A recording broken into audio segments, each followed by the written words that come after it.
Tonight, we're going to explore one of the most dominant stretches in all of sports history. The New York Yankees redefined excellence in baseball between the late 1940s and the early 1960s. They didn't just win, they set a standard that would echo for generations. From unforgettable World Series triumphs to the quiet leadership in the dugout, every piece of this story brings us closer to greatness. Welcome to Sleepy Sports, where you fall asleep to the greatest moments in sports history. In the year 1947, the New York Yankees emerged from the shadows of World War II, stepping back into the national spotlight during a time of significant change in America. The war had ushered in a new era, not only for the country, but also for the game of baseball, which was beginning to reflect the shifting social and cultural landscape of the United States. As soldiers returned home, the nation was ready for renewal, and with that came a revitalized interest in America's pastime.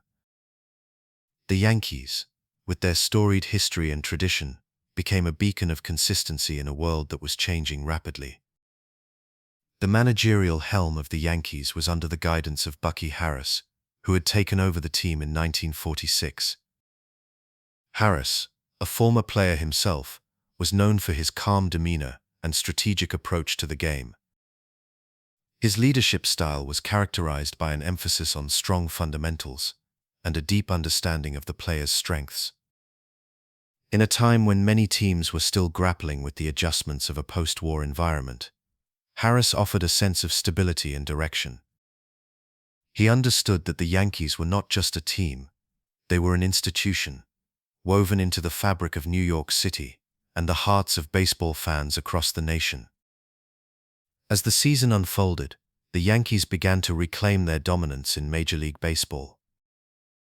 The roster was filled with talent, but perhaps none shone brighter than Joe DiMaggio, who was returning to form after a challenging war period.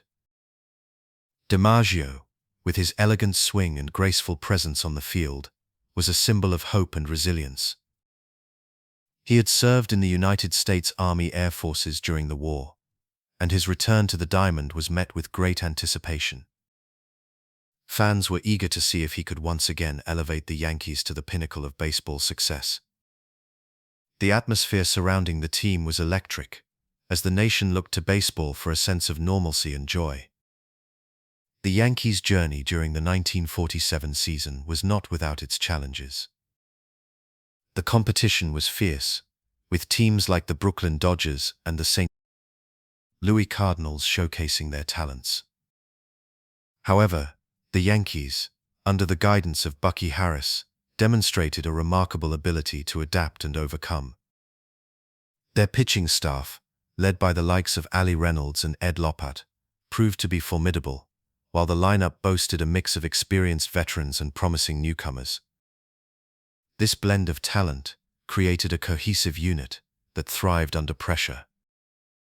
As the season progressed, the Yankees found themselves in a familiar position, battling for the pennant. The games were often intense, filled with moments of suspense and excitement that kept fans on the edge of their seats. The team's ability to perform in clutch situations became a hallmark of their identity, as they consistently delivered when it mattered most. The camaraderie among the players, fostered by Harris's leadership, allowed them to trust one another and rise to the occasion, a reflection of the resilience that characterized the nation during this transformative time. By the time the World Series arrived, the Yankees had established themselves as the team to beat. They faced off against the Brooklyn Dodgers, a rivalry that added an extra layer of intensity to the championship series. The Yankees were seeking to reclaim the title they had lost in 1946, and there was a palpable sense of determination among the players. The series was a microcosm of the larger societal changes taking place in America, with the Yankees representing a blend of tradition and modernity. As the World Series unfolded, the Yankees showcased their prowess on the field, fueled by the passion of their fans and the weight of their legacy. Joe DiMaggio, in particular, emerged as a key figure, displaying an extraordinary combination of skill and poise. His performances in the series were nothing short of legendary, as he delivered clutch hits and made crucial plays in the outfield. The energy surrounding the team was infectious, with each game drawing more attention and excitement from the crowd. The cultural significance of baseball during this era cannot be overstated. The sport was evolving, reflecting broader societal shifts, including the gradual integration of players of different backgrounds into the game. While the Yankees were still viewed as a symbol of tradition, they were also part of a larger movement that was beginning to challenge the status quo. The success of the Yankees in 1947 became emblematic of a nation eager to embrace change while holding on to the comforts of its storied past. When the final out was recorded in the World Series, the Yankees emerged victorious, reclaiming their crown with a sense of triumph that resonated far beyond the diamond. The celebration that followed was not just a testament to their skill and determination, but also a reflection of a nation that had endured and emerged stronger. The Yankees had once again solidified their place in baseball history, and in doing so, they provided a source of pride and inspiration for fans across the country. In the wake of their victory, the Yankees continued to symbolize a bridge between tradition and progress. While they were rooted in the values of hard work and perseverance, they also embraced the changes that were sweeping through the game and the nation. The team became a focal point for conversations about race and equality in sports, as the integration of baseball began to take hold. The Yankees were not just a team, they were a reflection of the American spirit, embodying the hopes and dreams of a diverse and evolving society. As the sun set on the year 1947, the New York Yankees stood tall, not only as champions of baseball, but as an enduring symbol of resilience and unity. Their journey through that season served as a reminder of the power of sport to inspire and uplift, even in the face of adversity. The Yankees had not only reclaimed their place at the top, but they had also forged a connection with a nation that was eager to embrace the future while honoring the past.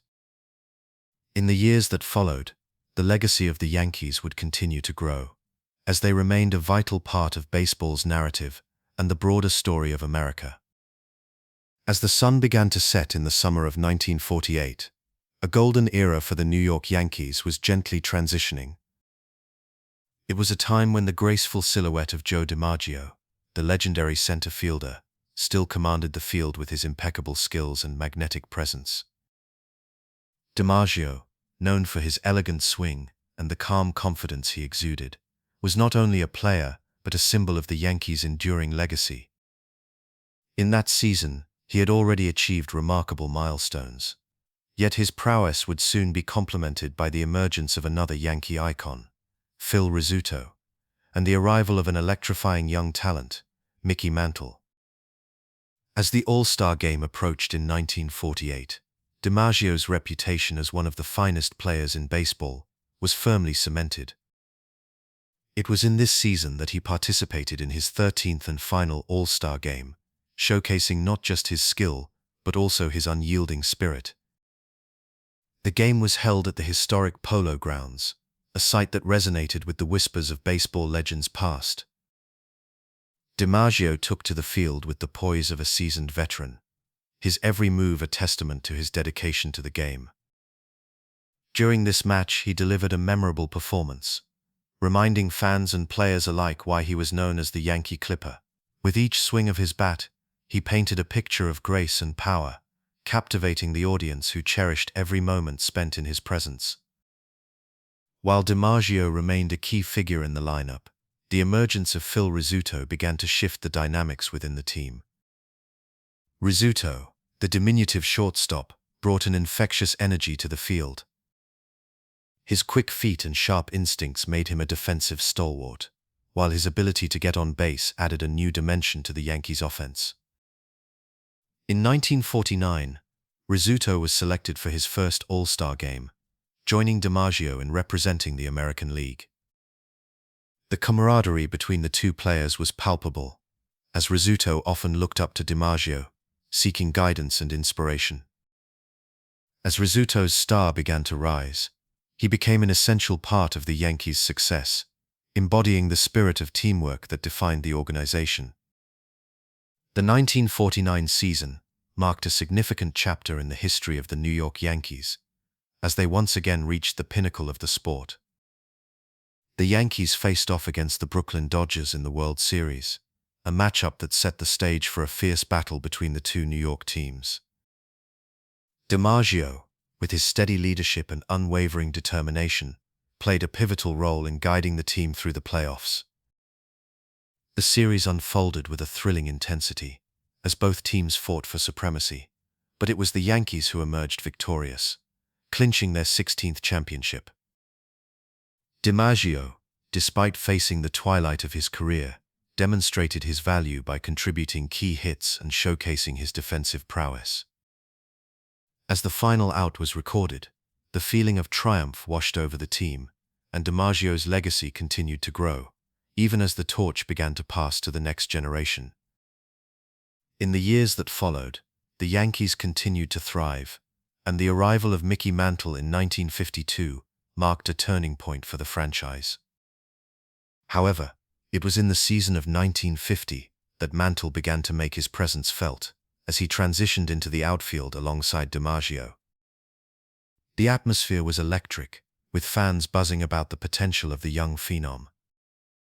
Mantle's speed and power brought a new excitement to the game, and as he took over center field, DiMaggio found himself in a unique position, one of mentor and guide. It was a beautiful moment of evolution within the team, as DiMaggio graciously accepted the role of passing the torch to the next star of the Yankees. The 1950 World Series was another opportunity for DiMaggio to shine, as the Yankees faced the Philadelphia Phillies. This time, DiMaggio's contributions were crucial, as he provided not only his experience but also his skill. The series unfolded in a dramatic fashion, with the Yankees showcasing their depth and talent. DiMaggio's presence in the lineup was felt deeply, as he delivered key hits and played a solid defensive game. The Yankees emerged victorious once again, capturing their 17th championship and further solidifying DiMaggio's legendary status. As he celebrated with his teammates, there was a sense of bittersweetness in the air, a realization that the time for new beginnings was approaching. As the sun set on DiMaggio's illustrious career, the years between 1948 and 1951 were filled with moments of grace and transition. The emergence of Phil Rizzuto and the arrival of Mickey Mantle were not just changes in personnel. They signified the evolution of a franchise that was deeply rooted in history, yet always looking toward the future.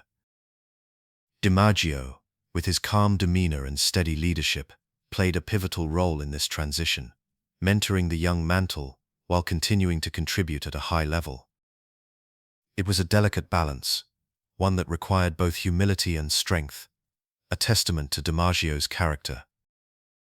As the seasons progressed, DiMaggio's final games with the Yankees became a poignant reminder of the impermanence of greatness. Each time he stepped onto the field, the echoes of the past intertwined with the promise of the future.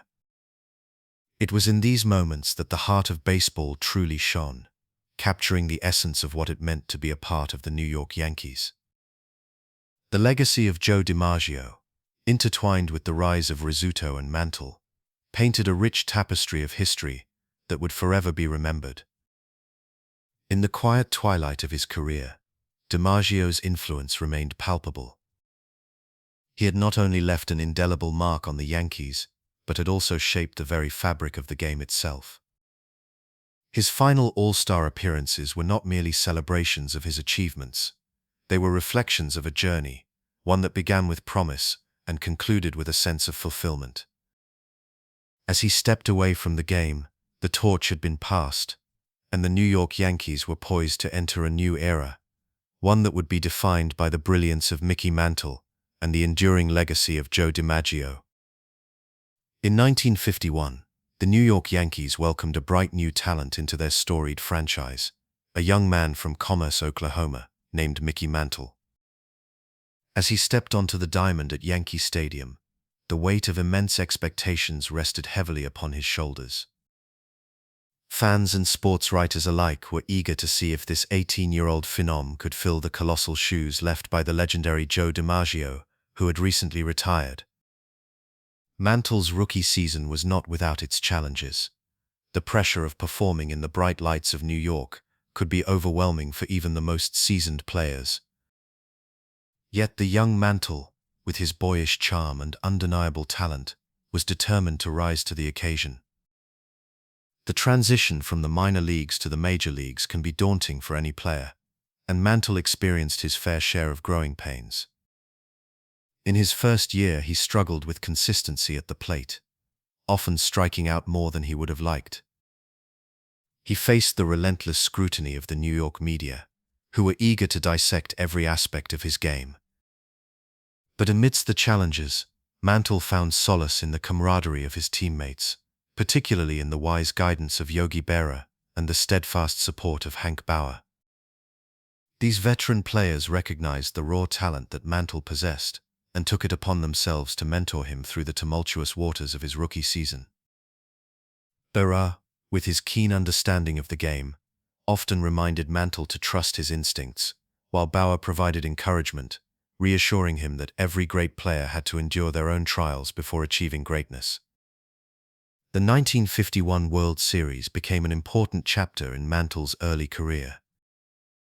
The Yankees faced the New York Giants, a fierce rival, and the atmosphere was electric. It was a stage that could intimidate even the most composed athletes, yet Mantle embraced the moment. In Game 2, he hit a pivotal home run, a moment that resonated deeply with the fans and the team alike. It was a glimpse of the greatness that lay ahead, a promise of the superstar Mantle was destined to become. As he rounded the bases, the cheers of the crowd swelled, echoing through the hallowed halls of Yankee Stadium, and for that brief moment, the young man from Oklahoma felt the weight of expectation transform into the embrace of adoration. The following season, in 1952, the New York Yankees continued to build upon the foundation of their storied legacy, with Mantle now a central figure in their lineup. The young slugger began to find his rhythm, displaying the extraordinary combination of speed and power that would come to define his career. His batting average began to climb, and the once frequent strikeouts became less common as he learned to adjust to the pitching he faced. Berra and Bauer remained steadfast in their support, often sharing their insights during practice sessions and games, helping Mantle refine his swing and approach at the plate. As the 1952 season unfolded, the Yankees found themselves in a familiar position, contending for the pennant. Mantle's contributions were becoming increasingly vital to the team's success. His ability to hit for both average and power was beginning to shine, and he became a key part of the Yankees' offensive strategy. Fans began to rally around this young star, their hopes and dreams intertwined with his burgeoning career. The atmosphere in Yankee Stadium was charged with excitement, as the crowd eagerly anticipated each at-bat, each moment that could potentially solidify Mantle's place in the hearts of the fans. During the summer months, as the Yankees continued their pursuit of another championship, Mantle faced moments of both triumph and adversity. There were days when he would dazzle the crowd with spectacular plays in the outfield, and others when he would struggle to find his footing. Yet, through it all, he maintained a sense of humility, often crediting his teammates for his successes. The camaraderie within the clubhouse was palpable. The older players took pride in helping the younger generation rise to the occasion. Mantle's respect for Berra and Bauer grew deeper, and he learned from their experiences, understanding that greatness was not just about personal accolades, but also about the strength of the team. As the season progressed, the Yankees found themselves in a tight race, battling against the Brooklyn Dodgers for the pennant. The rivalry between these two teams was fierce, and the stakes were higher than ever. Mantle's performance during this stretch was crucial, and he began to embrace the role of a leader, stepping up when it mattered most. The support of his teammates, particularly Berra and Bauer, provided him with the confidence he needed to thrive. They often reminded him that the pressure of the game was shared among them all, and that together they could achieve greatness. In the fall of 1952, the Yankees once again found themselves in the World Series, this time facing off against their crosstown rivals, the Brooklyn Dodgers. The series was a tense affair, filled with drama and excitement. Mantle's contributions were vital, as he showcased his incredible talent on the grandest stage. In Game 6, with the Yankees trailing, he delivered a pivotal hit that turned the tide, showcasing his ability to rise to the occasion when the pressure was at its peak. As he crossed home plate, the roar of the crowd echoed in his ears, a reminder that he was becoming a central figure in the legacy of the Yankees. As the series concluded, the Yankees emerged victorious, clinching their championship title and further solidifying Mantle's place within the franchise. The young star had faced his challenges head-on, and while the road ahead was still long, there was a growing sense that a new generational icon was beginning to take shape beneath the bright lights of Yankee Stadium. The support of his teammates and the unyielding spirit of the fans had fueled his journey, and as he stood on the field basking in the glory of victory, Mantle understood that this was only the beginning. The years that followed would see Mantle grow into one of the most celebrated players in baseball history, but in those early days, it was the combination of his innate talent, the guidance of his teammates, and the fervent support of the Yankees faithful that allowed him to flourish. The story of Mickey Mantle is one of resilience, camaraderie, and the relentless pursuit of excellence, a narrative that would echo through the annals of baseball history, forever intertwined with the legacy of the New York Yankees. As the sun set on the vibrant city of New York in the early 1950s, the New York Yankees were not merely a baseball team, they were a symbol of excellence, a dynasty that seemed to embody the very spirit of the game itself. During this period, from 1952 to 1953, the Yankees would etch their names even deeper into the annals of baseball history, securing consecutive World Series victories that showcased their remarkable blend of veteran prowess and youthful exuberance. At the helm of this storied franchise was a man who would become synonymous with the team's success, Casey Stengel. Stengel, with his trademark cap and unassuming demeanor, was not just a manager, he was an architect of greatness.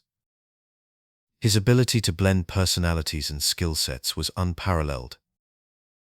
Stengel understood that baseball was as much about the mental game as it was about physical talent. In those 2 seasons, he orchestrated a symphony of strategy and instinct, guiding his players through the highs and lows of a grueling season. Under his leadership, the team maintained an unwavering focus, a calm confidence that resonated through the clubhouse and onto the diamond. He had a knack for knowing when to push his players and when to give them space, creating an environment where both veteran stars and emerging talents could thrive.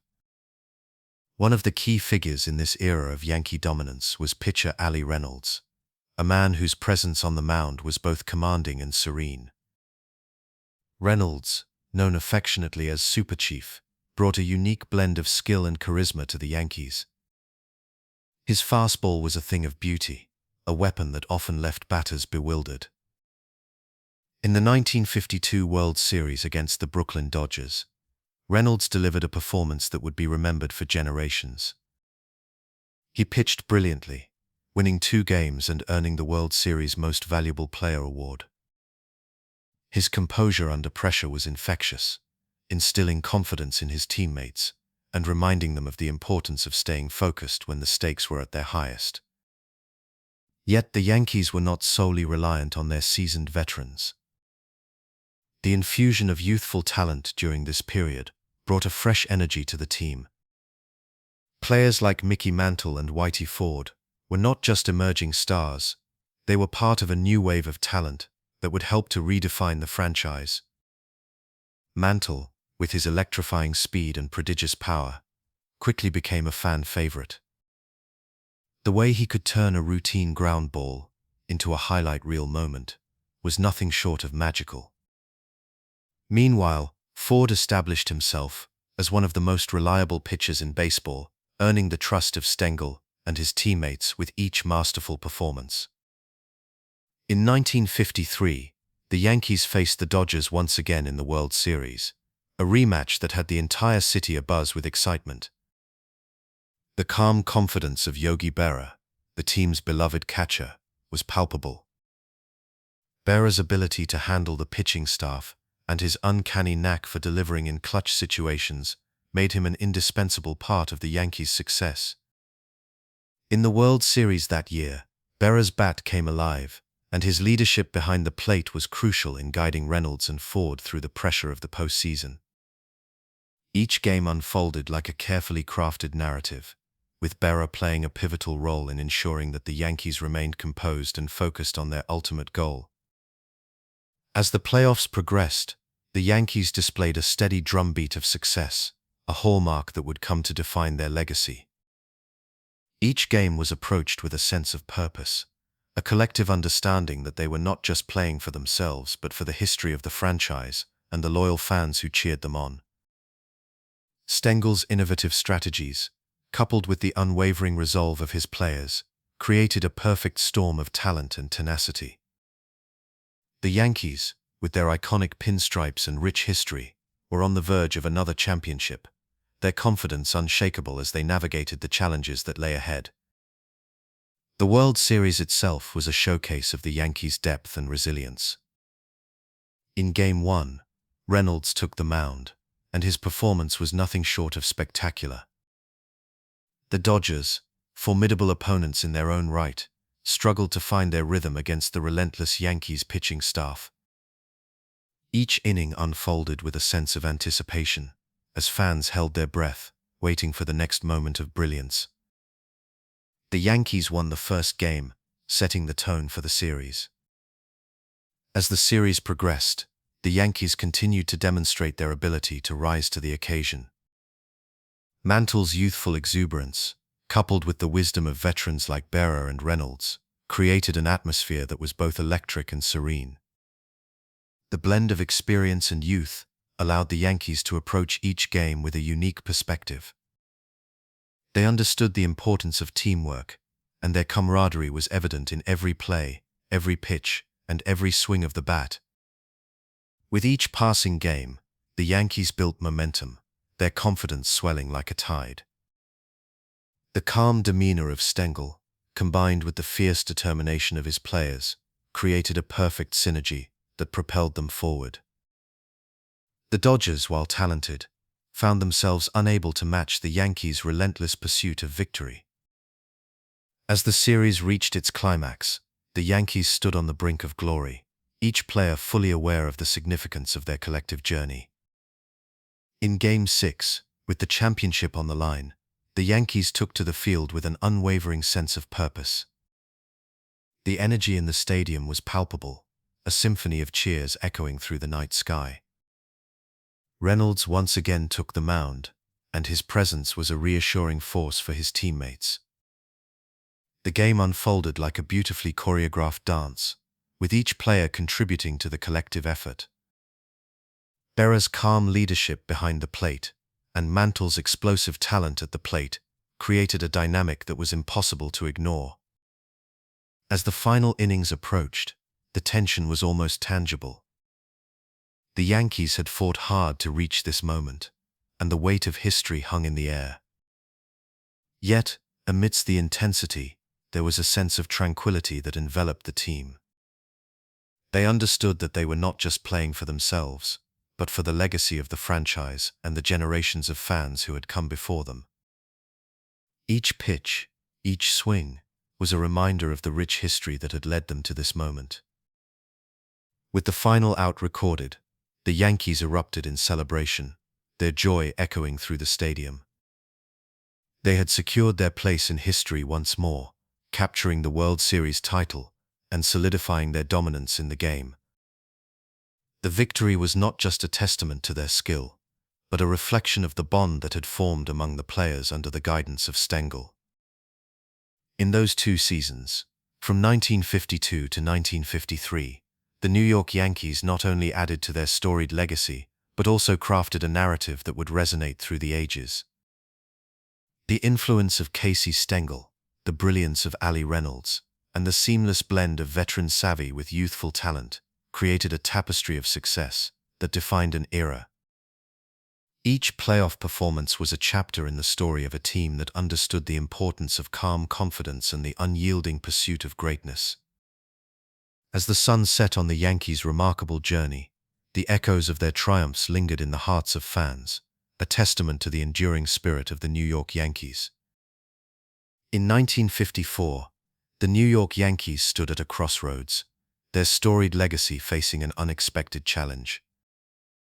For years they had dominated Major League Baseball, an iconic franchise known for its resilience and success. Yet, as the season unfolded, the Yankees found themselves grappling with a sense of disappointment that would linger long after the final game. The Cleveland Indians, a team brimming with talent and ambition, emerged as a formidable adversary. Their roster sparkled with stars such as Al Rosen, who would go on to win the Most Valuable Player award that season, and the powerful pitching of Early Wynn. The Yankees, while still boasting their own impressive lineup, could not find their rhythm, finishing the season with a record that fell short of their usual standards. As the summer days faded into autumn, the realization set in that the Yankees would not be participating in the postseason for the first time since 1949. This was a sobering moment for a franchise that had become synonymous with October glory. The air was thick with disappointment as the Yankees watched the Indians march into the playoffs. For the first time in years, the Bronx Bombers had to confront the bitter taste of failure. The franchise's storied history was built on the foundation of resilience, and yet in this moment, it felt as though they were staring into the abyss. The fans, who had long been accustomed to celebrating championships and pennants, were left grappling with the reality of a missed postseason. The Indians, who had been relentless throughout the season, became a symbol of the Yankees' struggles. Their success only served to deepen the wounds of the Bronx faithful, who had come to expect nothing less than excellence from their beloved team. As the calendar turned to 1955, the Yankees found themselves determined to reclaim their place among the elite of baseball. The off-season was marked by a renewed sense of purpose. They brought in new talent, hoping to bolster their roster and reignite the spark that had brought them so much success in the past. The team was filled with familiar faces, including the legendary Mickey Mantle, who was entering the prime of his career, along with the steady presence of Yogi Berra behind the plate. The Yankees aimed to re-establish their dominance, but the specter of the Brooklyn Dodgers loomed large over the baseball landscape, especially as the two teams prepared to face off in the World Series that autumn. The rivalry between the Yankees and the Dodgers was not merely a battle of baseball teams, it was a clash of cultures and identities that captured the hearts of New Yorkers. The Dodgers, hailing from Brooklyn, represented a different side of the city, one that was vibrant and eclectic, while the Yankees embodied the more traditional corporate side of New York. This rivalry simmered with intensity, and as both teams approached the World Series, the anticipation among fans reached a fever pitch. The streets of New York buzzed with excitement and tension, as families and friends found themselves divided, donning the colors of their respective teams. As the World Series unfolded, the Yankees found themselves in a fierce battle against the Dodgers. The games were tightly contested, showcasing the talents of both teams. The Yankees, with their deep batting order, faced off against the Dodgers' formidable pitching staff, led by the likes of Don Newcombe and Johnny Podres. Each game was a nail-biter, filled with dramatic moments and heart-stopping plays. The atmosphere at Yankee Stadium was electric, with the crowd's cheers echoing through the Bronx. Yet despite their efforts and the unwavering support of their fans, the Yankees could not find a way to overcome their crosstown rivals. The decisive Game 7 became a poignant moment in baseball history. The Yankees, so accustomed to victory, found themselves on the brink of defeat. The Dodgers, fueled by a collective desire to prove themselves, seized the opportunity. As the game progressed, The tension in the stadium was palpable.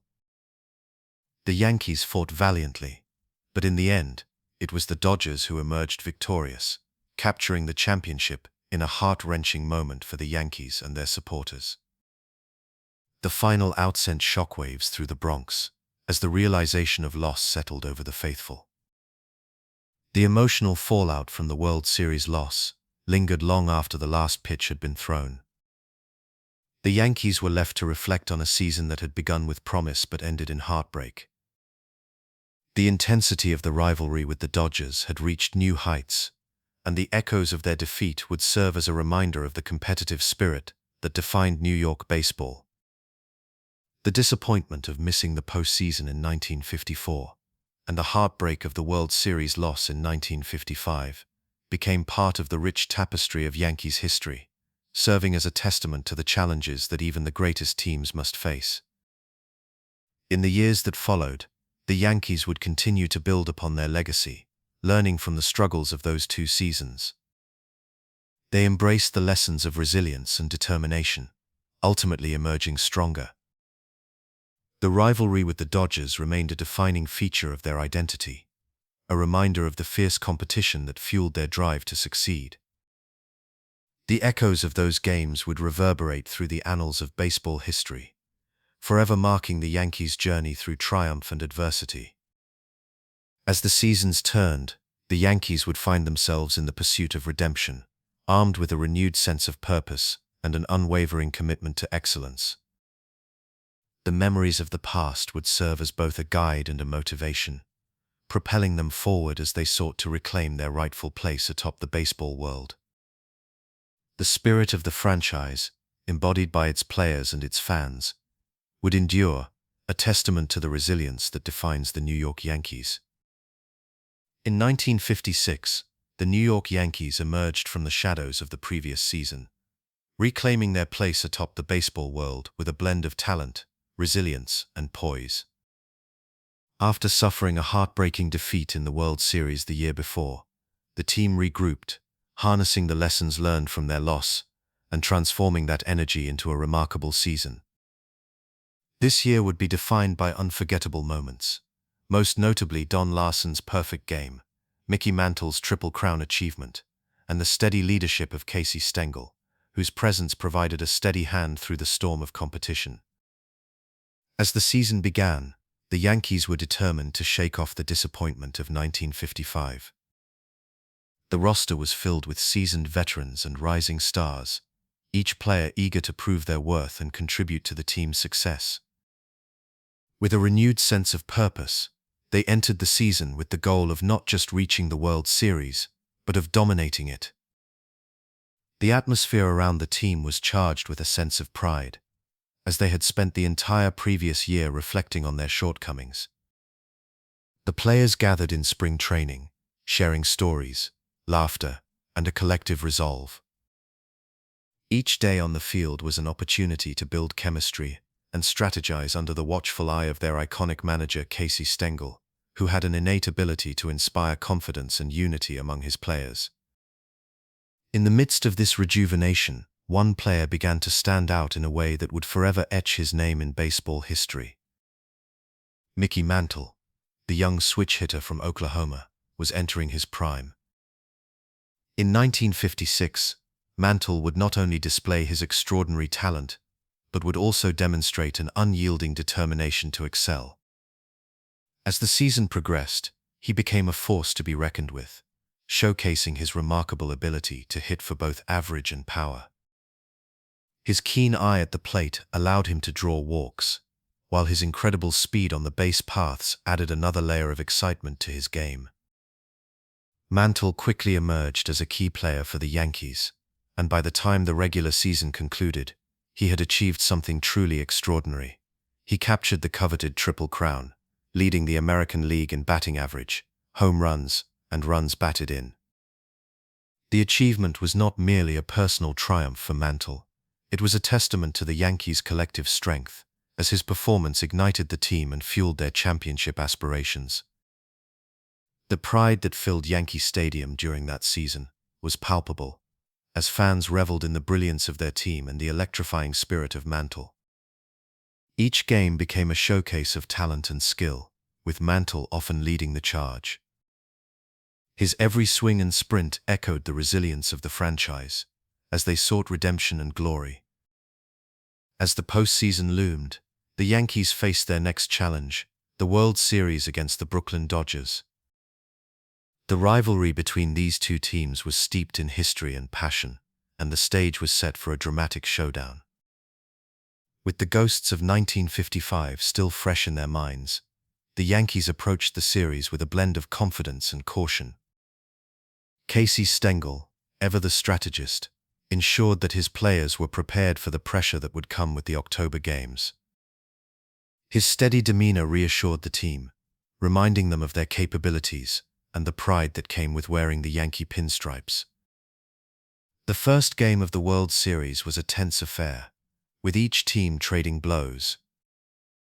But it was in Game 5, on October 8th, that the most iconic moment of the series, and perhaps the entire era, unfolded. Don Larson, a pitcher who had struggled to find his footing in the league, took the mound for the Yankees. As the game progressed, the atmosphere shifted from anticipation to disbelief. With each batter he faced, Larson seemed to grow more confident, his fastball sharper, his curveball more deceptive. The tension in the stadium was palpable, with fans and players alike holding their breath as the game progressed. Larson's performance became nothing short of miraculous. As the innings ticked by, the realization began to dawn: he was pitching a perfect game. The crowd erupted into cheers, yet there was a hush that fell over the ballpark, as spectators were acutely aware of the historic nature of what they were witnessing. With each out, the weight of the moment grew heavier, and the pride of the Yankees surged through every player and fan present. As the final out was recorded, the stadium erupted into a frenzy of celebration, with players rushing to embrace Larson, who had just etched his name into the annals of baseball history. This perfect game was not merely a personal achievement for Larson. It symbolized the culmination of the Yankees' journey in 1956.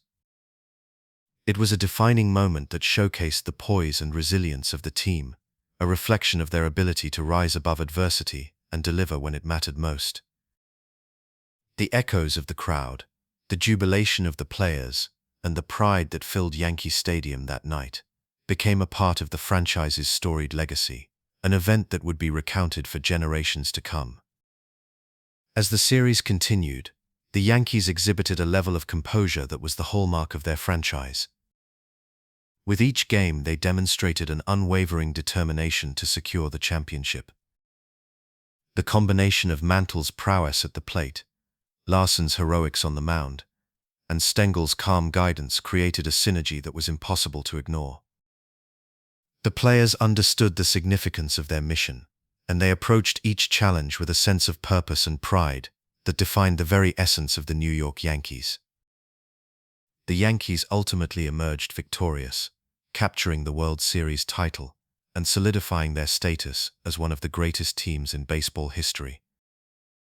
The triumph was not just about winning.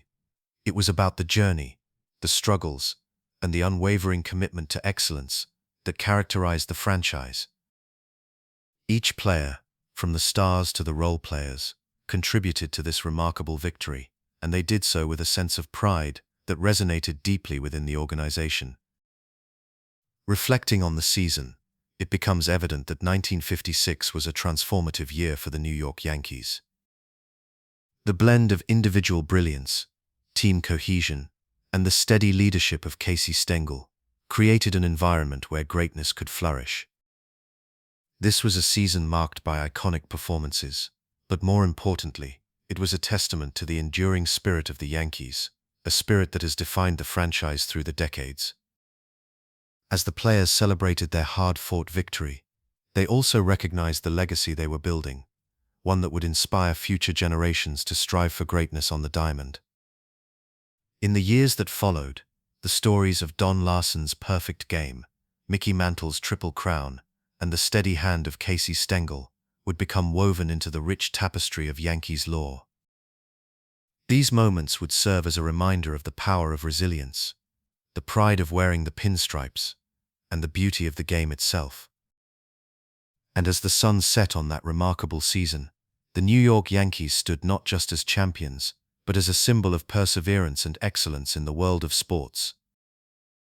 As the sun began to set over Yankee Stadium in the mid-1950s, the New York Yankees were not only basking in the glory of their storied history, but were also preparing to write new chapters in the annals of baseball. The years 1956 and 1957 were pivotal, showcasing the delicate balance between star power and the understated strength of a deep roster. It was a time when the Yankees relied on more than just the luminous glow of their legendary figures. They leaned on the quiet resilience of players like Billy Martin, the promising rise of Elston Howard, and the dependable contributions of Moose Skowron and Gil McDougald.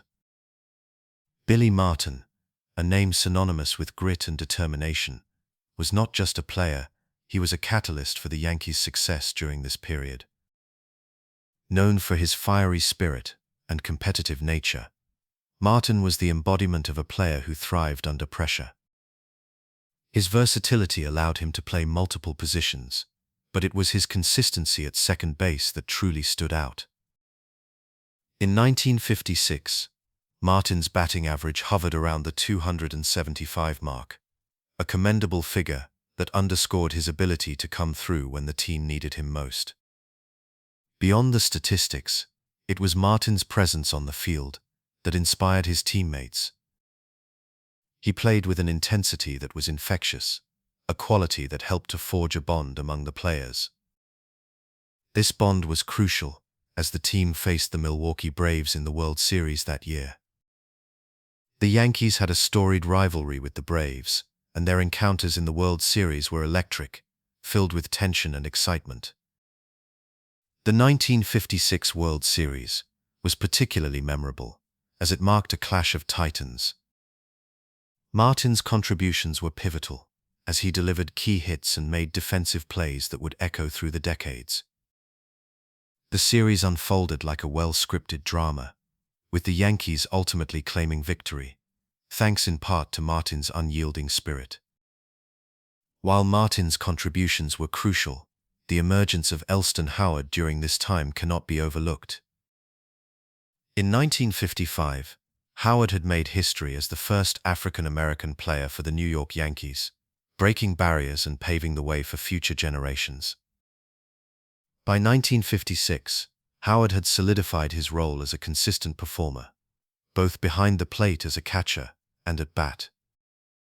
His ability to hit for average and power made him a dual threat, and he quickly became a fan favorite.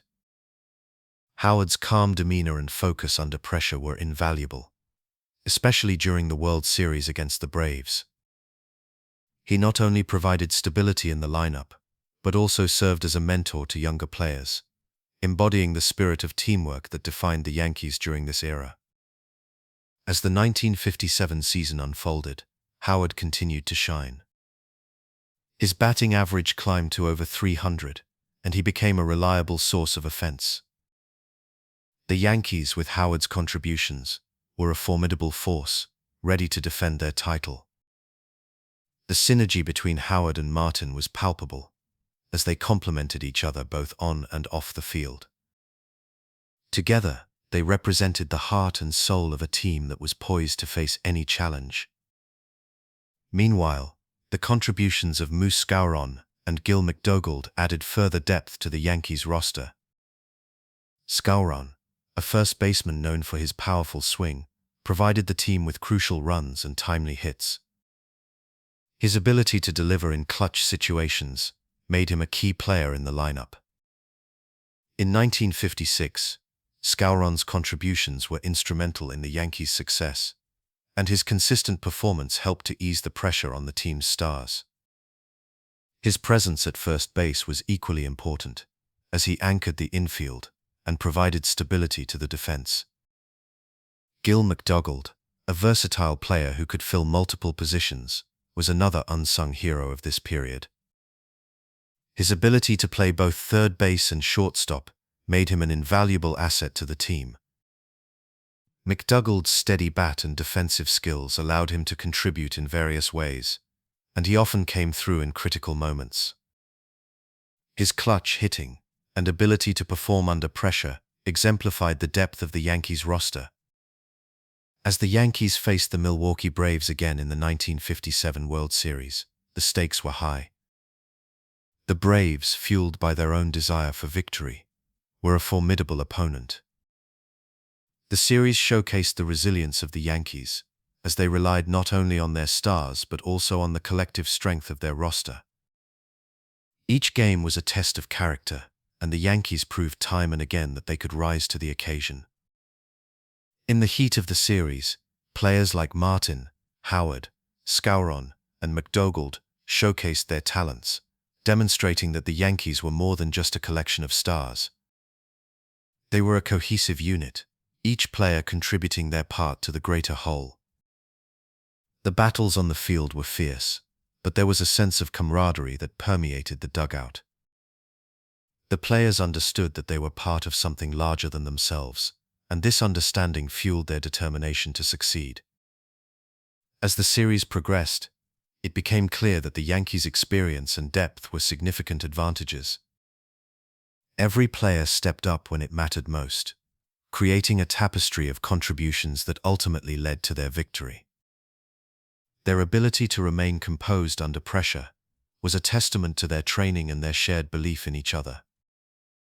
The World Series against the Braves was not merely a contest of skill, it was a demonstration of resilience, teamwork, and the power of collective effort. In the end, the Yankees emerged victorious, capturing their 20th championship title. The triumph was a culmination of the hard work, dedication, and quiet consistency of players like Billy Martin, Elston Howard, Moose Skowron, and Gil McDougald. Their contributions, though sometimes overshadowed by the glitz and glamour of more famous names, were essential to the Yankees' success. It was a reminder that baseball, at its core, is a team sport, and that every player, regardless of their star power, has a vital role to play. As the years passed, the legacies of these players continued to resonate within the fabric of the New York Yankees. The lessons learned during those seasons of 1956 and 1957 would echo through the decades, reminding future generations of the importance of teamwork, resilience, and quiet determination. The Yankees, with their rich history and commitment to excellence, would continue to inspire fans and players alike, proving that the spirit of baseball is alive and well in the hearts of those who cherish the game. In 1957, the New York Yankees found themselves in a position that no one expected. After a long and storied history filled with triumphs, they faced a formidable opponent in the Milwaukee Braves during the World Series. The Yankees, a team synonymous with excellence, were ready to defend their title, yet the Braves presented a challenge that would test their mettle. The series unfolded with a tension that crackled in the air, as the Yankees entered the championship with high hopes. However, the winds of fate seemed to shift dramatically in favor of the Braves. The Yankees lost the series in 7 games, and the sting of that defeat lingered in the hearts of players and fans alike.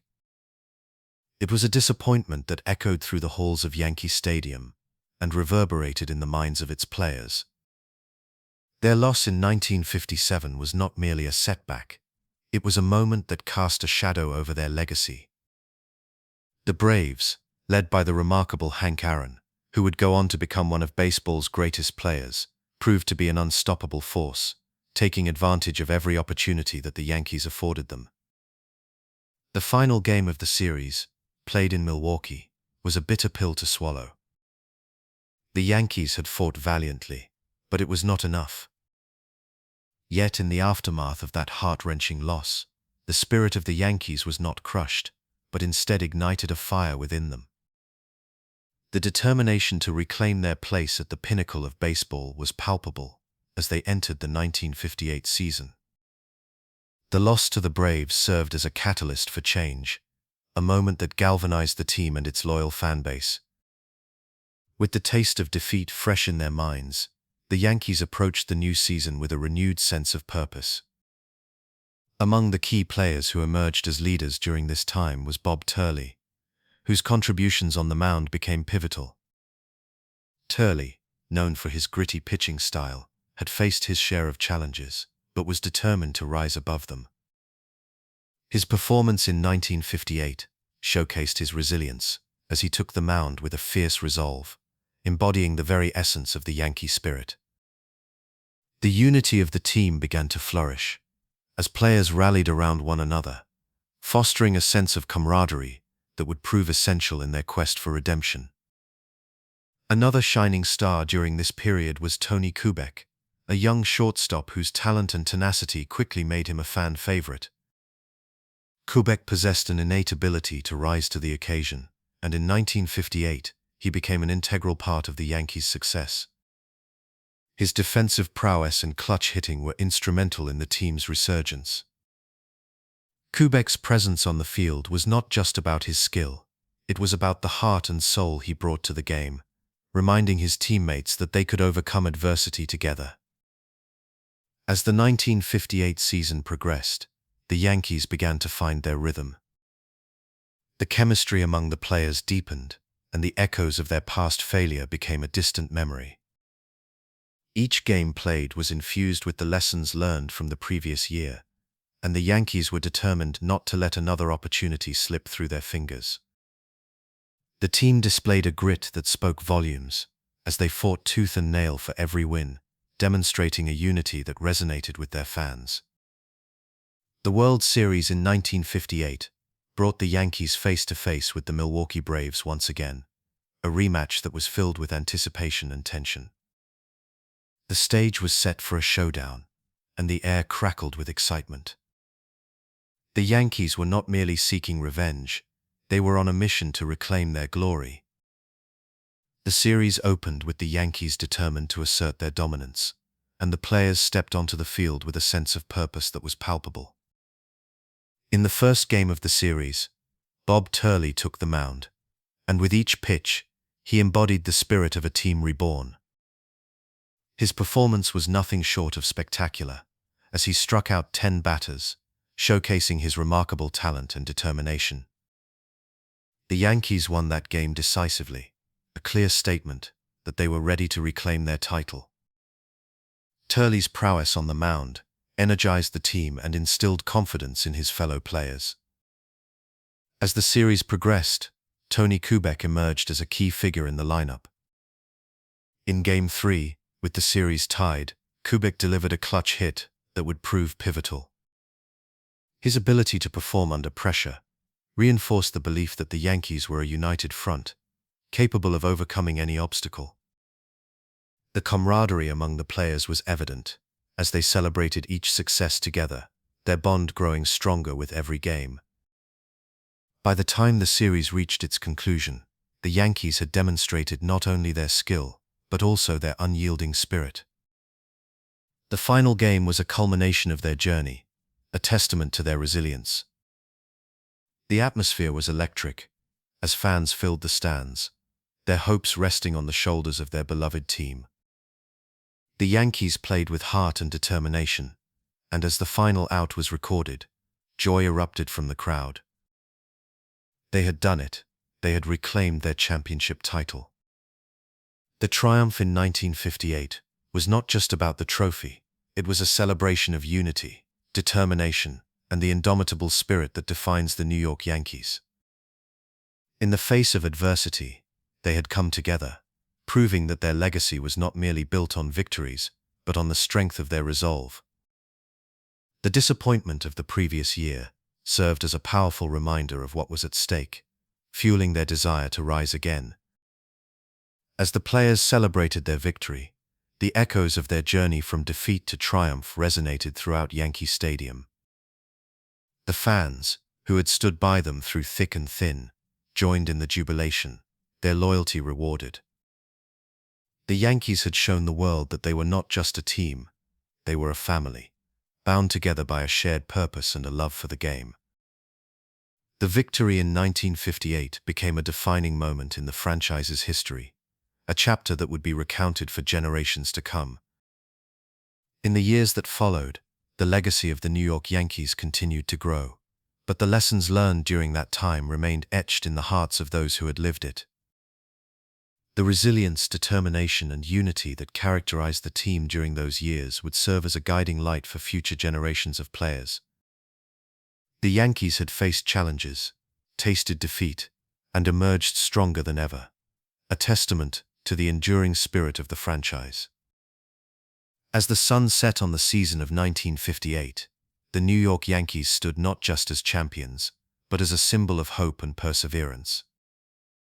Their journey through disappointment to glory was a reminder that true greatness is not measured solely by victories, but by the strength of character displayed in the face of adversity. The story of that season, the players and their unwavering spirit, would forever be woven into the rich tapestry of baseball history, a legacy that continues to inspire all who believe in the power of unity and determination. As the decade of the 1950s began to draw to a close, the New York Yankees found themselves in a period of transition, navigating the challenges that come with time and change. In the heart of this evolving landscape, the arrival of Roger Maris in 1960 was a significant moment, infused with both hope and a sense of competition that would ripple through the team. Maris, who had been acquired from the Kansas City Athletics, brought with him a quiet determination and a work ethic that was admired by his teammates. His addition to the roster was seen as a potential spark that could reignite the Yankees' dominance in Major League Baseball. However, this spark also came with the pressure of living up to the legacy of the storied franchise and the expectations of the fan base. At the same time, Mickey Mantle, the beloved face of the Yankees, was grappling with his own challenges.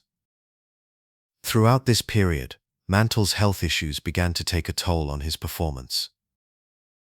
The lingering effects of injuries sustained over the years had started to accumulate, and the once unstoppable force of nature, that was Mantle, found himself in a battle, not only against opposing pitchers, but also against his own body. This struggle was particularly poignant during the 1960 season, where the weight of expectations seemed to press down even harder on Mantle. The fans adored him, but they also longed for the explosive power and agility that he had once displayed with such ease.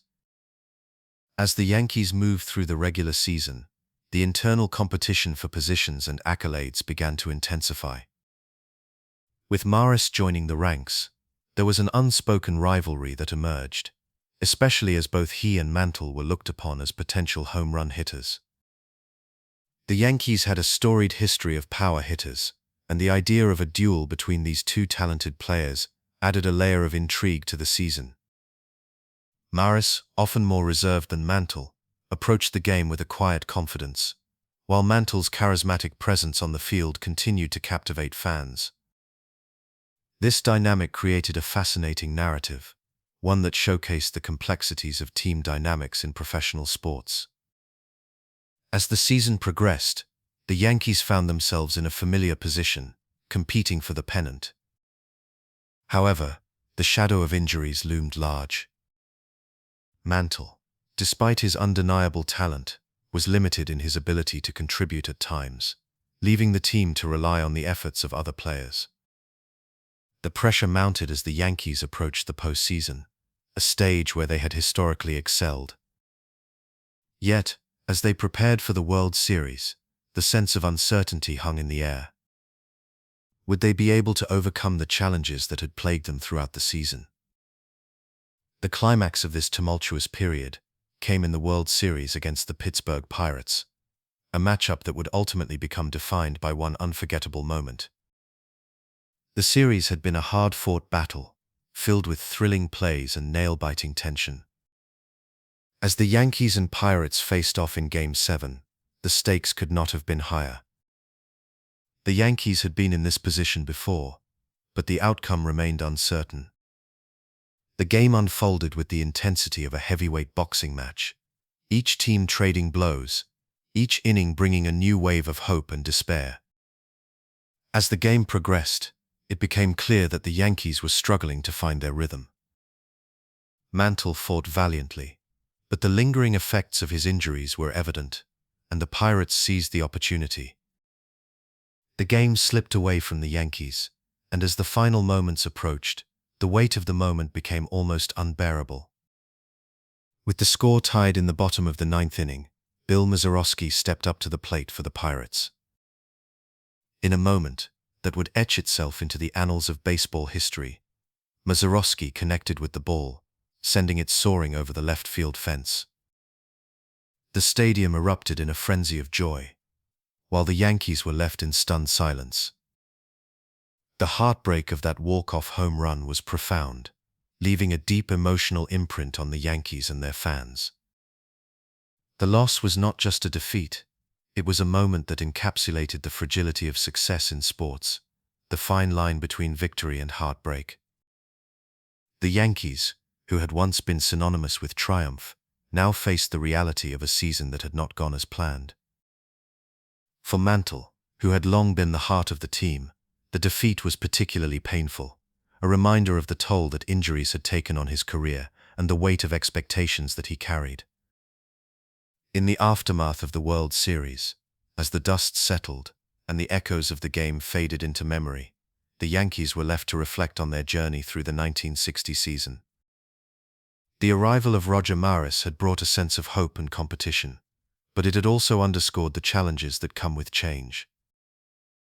Mantle's struggles with health served as a poignant reminder of the human element in sports, the fragility of the athletes who entertain and inspire us. The Yankees, a franchise built on resilience and excellence, would need to confront these realities head-on as they moved forward into the next chapter of their storied history.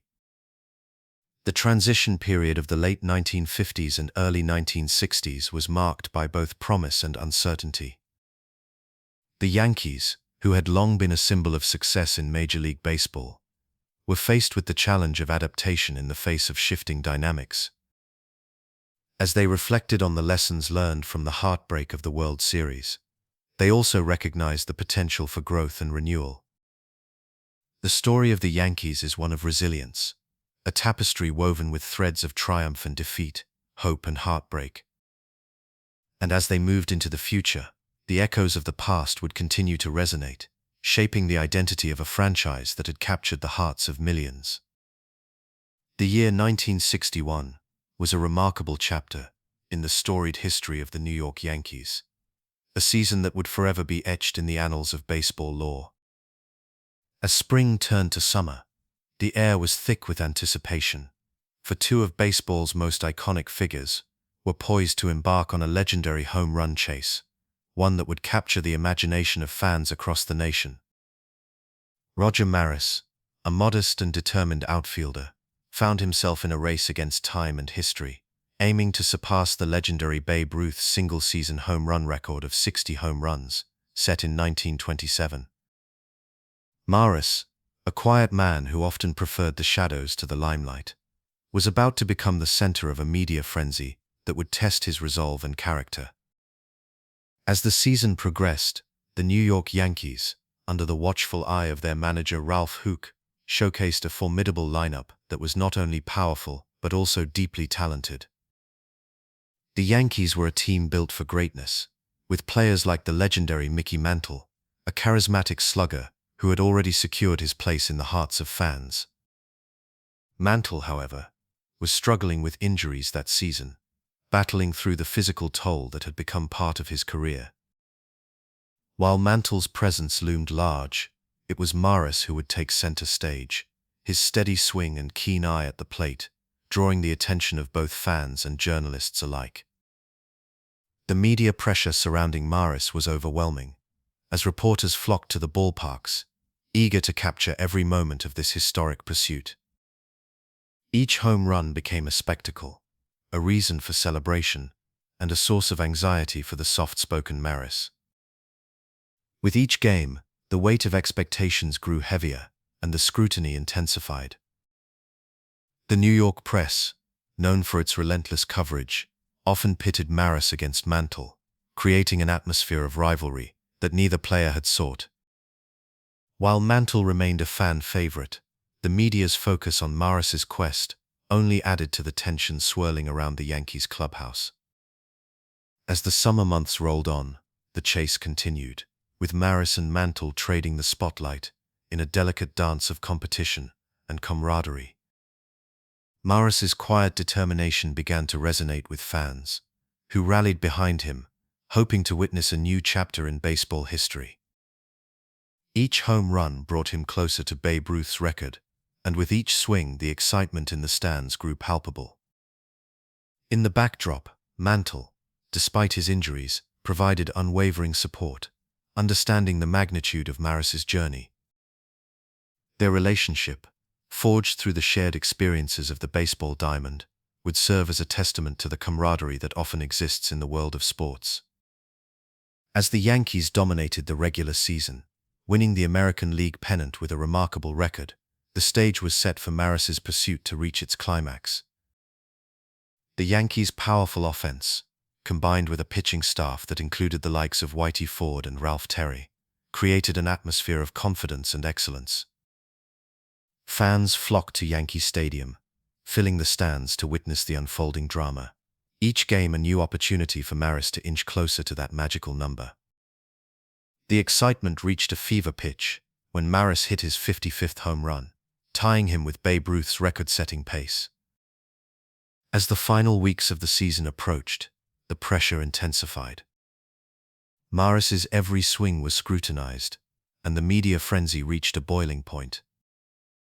Each game became a spectacle, and the atmosphere at Yankee Stadium was electric. On the 21st of September, in a game against the Chicago White Sox, Maris hit his 59th home run, sending fans into a frenzy and drawing the attention of the entire country. The record was within reach, and the anticipation was almost unbearable. The Yankees were not just chasing history, they were also on the brink of claiming yet another World Series title, a feat that would restore their dominance in the sport. As the month came to a close, the excitement around Maris reached its zenith. On October 1st, in front of a packed crowd at Yankee Stadium, Roger Maris stepped to the plate. The air was thick with tension, and the eyes of the baseball world were upon him. With a swift, determined swing, he connected with the pitch, sending the ball soaring into the stands.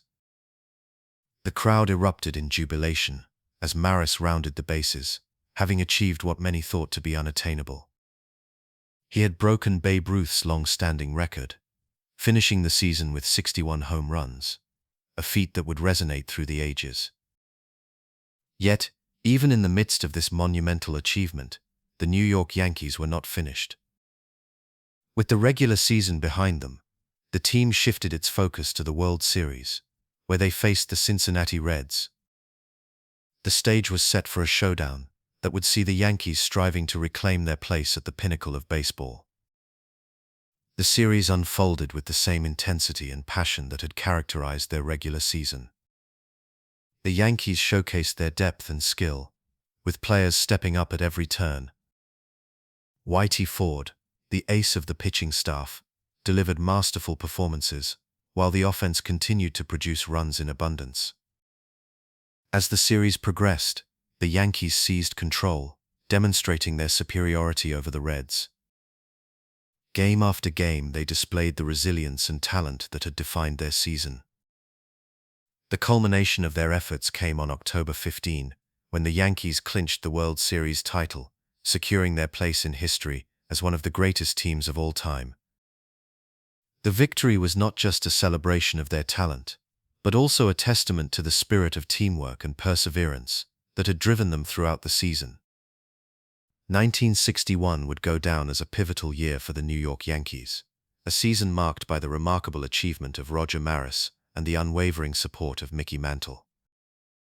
The home run chase captivated the nation, igniting a passion for baseball that transcended the sport itself. The Yankees, with their storied history and rich tradition, emerged from that season not just as champions, but as a symbol of excellence in the world of sports. As the sun set on that unforgettable season, the echoes of the cheers from Yankee Stadium lingered in the air, a reminder of the magic that can unfold on the baseball diamond. The New York Yankees had once again solidified their legacy, proving that in the world of sports, dreams can become reality, and history can be rewritten.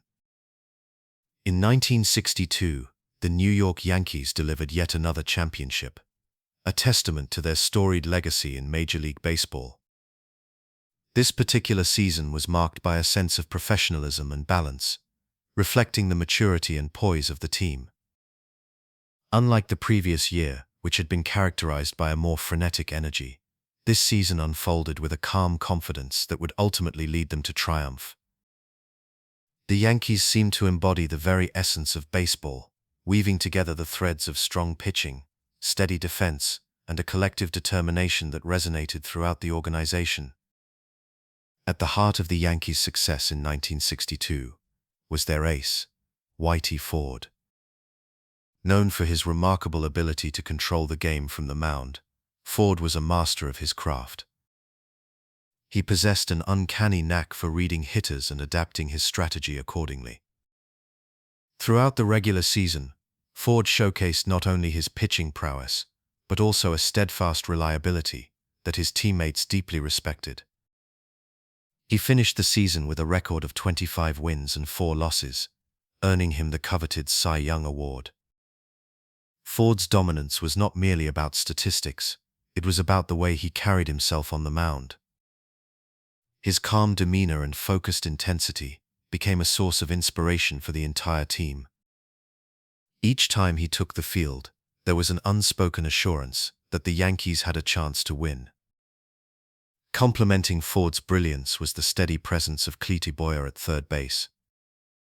Berra was not just a defensive standout, he was a symbol of the Yankees' commitment to excellence. His quick reflexes and strong arm made him a formidable opponent for any batter who dared to hit the ball in his direction. Berra's defensive skills were a critical factor in the Yankees' success, often turning potential runs into outs with his acrobatic plays. He was the kind of player who made the game look effortless, and his contributions went far beyond what could be measured in statistics. Berra's professionalism and work ethic were infectious, encouraging his teammates to elevate their own performances. Together, Ford and Berra formed the backbone of a team that embodied the spirit of the Yankees, relentless, resilient, and remarkably skilled. As the regular season drew to a close, the Yankees found themselves once again in a familiar position, the World Series. Their opponents in 1962 were the San Francisco Giants, a team that had its own rich history and a roster filled with talented players. The stage was set for a captivating showdown, one that would unfold over the course of 7 tense games. The series began at Yankee Stadium, a hallowed ground that had witnessed so many historic moments in baseball. The atmosphere was electric, with fans eager to see if their beloved Yankees could secure yet another championship. The first game of the series showcased the talents of both teams. Whitey Ford took the mound, and as always, he approached the game with a quiet confidence. His pitching was impeccable, and the Yankees managed to secure a narrow victory. The Giants, however, were not to be underestimated. They responded with fierce determination, taking the second game and evening the series. The back-and-forth nature of the games set the tone for what would become an exhilarating 7-game battle. As the series progressed, it became increasingly clear that each game would be a test of will and skill. The Yankees displayed a remarkable ability to adapt to the Giants' strategies, demonstrating a level of professionalism that was emblematic of their organization. Game 3 saw the Yankees rallying to take a crucial lead in the series, bolstered by a combination of stellar pitching and timely hitting. Yet the Giants responded in kind, refusing to back down. Each game was a microcosm of the season itself, marked by tension, skill, and the unyielding spirit of competition. Throughout the series, the Yankees relied on their depth of talent. Players like Mickey Mantle and Yogi Berra stepped up in key moments, each contributing to the overall success of the team. Mantle, with his explosive power and keen batting eye, was a constant threat at the plate. Maris, known for his quiet demeanor, consistently delivered when it mattered most. The synergy among the players was palpable, a testament to the cohesive unit that had been cultivated over the years. As the series reached its climax, the tension in the air was almost tangible. Game 6 was a pivotal moment, with both teams fighting tooth and nail for supremacy. The Yankees, fueled by the desire to maintain their legacy, played with a sense of urgency that was both thrilling and nerve-wracking. When the final out was recorded and the Yankees emerged victorious, the sense of relief and joy was overwhelming. They had fought hard, and their commitment to excellence had paid off once again. However, the true culmination of the series came in Game 7, a contest that would etch itself into the annals of baseball history. The stakes were high, and the atmosphere was charged with anticipation. Whitey Ford once again took the mound, embodying the calm that had become his trademark. The game unfolded with the intensity of a finely crafted drama, each inning revealing the skill and determination of both teams. The Yankees, drawing on their experience and professionalism, executed their plays with precision. As the game progressed, the Giants fought valiantly, refusing to concede defeat. Yet the Yankees' unwavering composure ultimately shone through. In the final moments of the game, as the last outs were recorded, the realization sank in. The Yankees had done it again. They had secured their championship, not just through individual brilliance but through a collective effort that exemplified what it meant to be a New York Yankee. In the aftermath of their victory, a quiet satisfaction permeated the organization. The team had not only won another championship, but had done so with a sense of grace and professionalism that would define their legacy for years to come. The Yankees' triumph in 1962 was not merely a reflection of their skill on the field, but a testament to the spirit of the franchise itself. As they celebrated their victory, the echoes of their past successes resonated, reminding everyone of the rich history that had come before and the bright future that lay ahead. And so, as the lights dimmed on Yankee Stadium and the cheers of the fans faded into the night, the New York Yankees stood as a symbol of excellence, a team that had once again secured its place in the pantheon of baseball history. With the calm assurance of champions, they looked forward to the future, ready to embrace the challenges that lay ahead, knowing that their legacy would continue to inspire generations of players and fans alike. In 1963, the New York Yankees found themselves in a familiar place, the World Series. This was a team that had dominated baseball for over a decade, yet as they returned to the grand stage of October, there was an unmistakable sense of fragility that accompanied them. The Yankees had long been synonymous with excellence, a dynasty that seemed impervious to the passing of time. However, the signs of wear were beginning to show, and the echoes of their past triumphs were now tempered by the realities of age and change. Elston Howard, a stalwart of the Yankees since the early 1950s, had transformed from a promising young player into a seasoned leader. As the first African-American player to don the Yankee pinstripes, Howard had become not only a symbol of progress, but also a crucial component of the team's fabric. In 1963, he was more than just a catcher. He was a mentor and a steadying presence in the clubhouse. Howard's leadership qualities shone brightly in the regular season, as he played a pivotal role in guiding a roster that was beginning to show signs of wear. His performance that year was marked by resilience, as he maintained a batting average just above 260, contributing significantly both offensively and defensively. In a season where consistency was paramount, Howard's experience and calm demeanor provided the younger players with a model of how to approach the game both on and off the field. The regular season saw the Yankees finish with a record that, while still impressive, felt almost pedestrian compared to their glory days.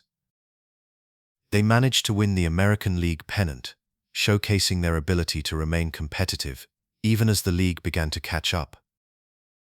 The Yankees had long enjoyed a reputation as the behemoths of baseball, but in this era, teams like the Chicago White Sox and the Minnesota Twins were no longer mere afterthoughts. They posed real challenges. The Yankees' success was still rooted in their storied history, But the relentless march of time was beginning to erode the foundation upon which their dynasty had been built.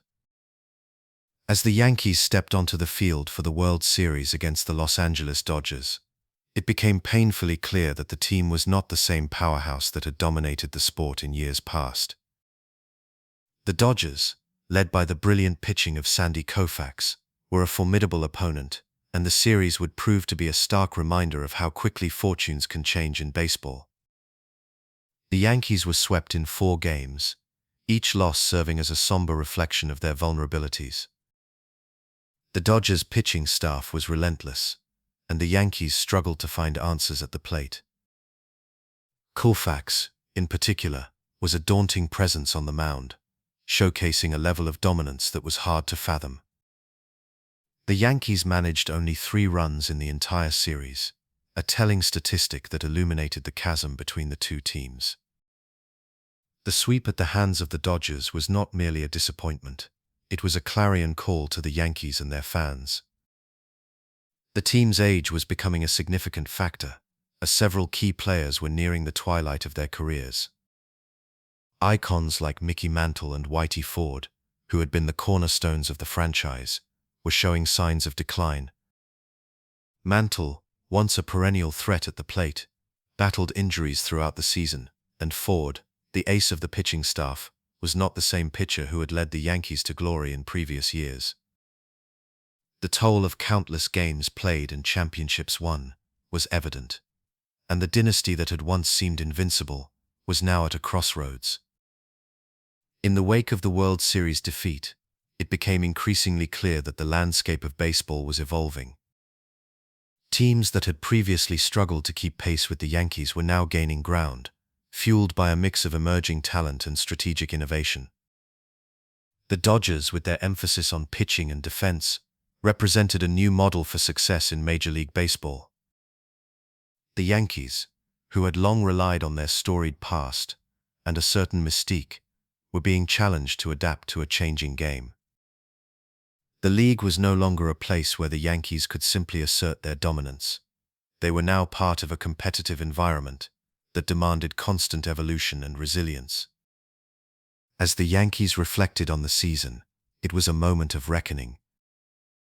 The sweep at the hands of the Dodgers was not just a defeat, it was a reminder of the impermanence of success.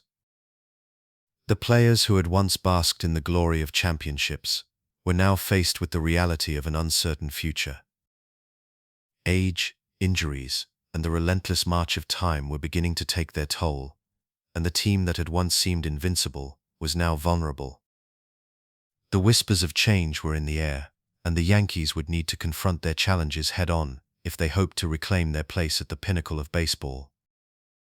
In the years that followed, the Yankees would embark on a journey of renewal. The lessons learned from the defeat in 1963 would inform their strategies as they sought to blend the wisdom of experience with the vibrancy of youth. The franchise would eventually begin to turn the tide, but the events of that autumn served as a poignant reminder of the cyclical nature of sports. The New York Yankees, a team steeped in history and tradition, were now tasked with navigating the complexities of a changing game while honoring the legacy that had brought them so much success. As the sun set on the vibrant summer of 1964, the New York Yankees found themselves at a pivotal crossroads in their storied history. This year was marked not only by the echoes of past glories, but also by the whispers of a changing era. The team, long recognized as a powerhouse in Major League Baseball, was beginning to feel the weight of time, yet they mounted one last push toward championship glory. It was a season that would be remembered for both its promise and its heartache. The Yankees entered 1964 with a blend of seasoned veterans and promising young talent. Among the newcomers, Mel Stottlemyre emerged as a beacon of hope.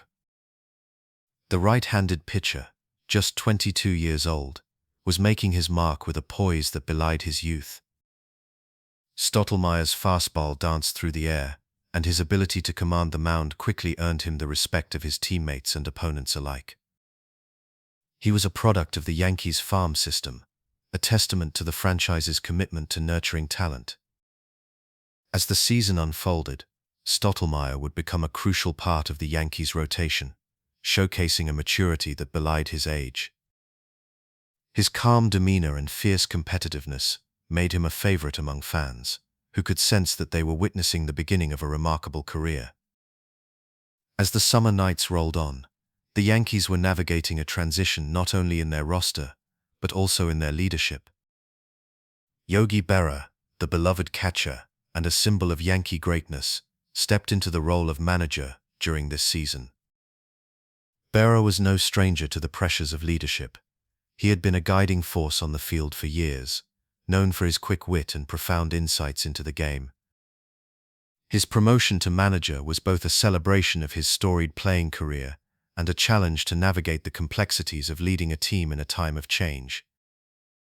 Berra's approach was characterized by a blend of wisdom and warmth, drawing on his deep understanding of the game while fostering a familial atmosphere within the clubhouse.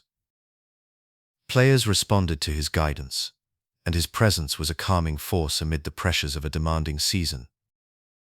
The Yankees began the year with high hopes, and the early weeks of the season saw them competing fiercely in the American League. As the summer sun bathed the ballparks, the Yankees found themselves in a familiar position, battling for first place.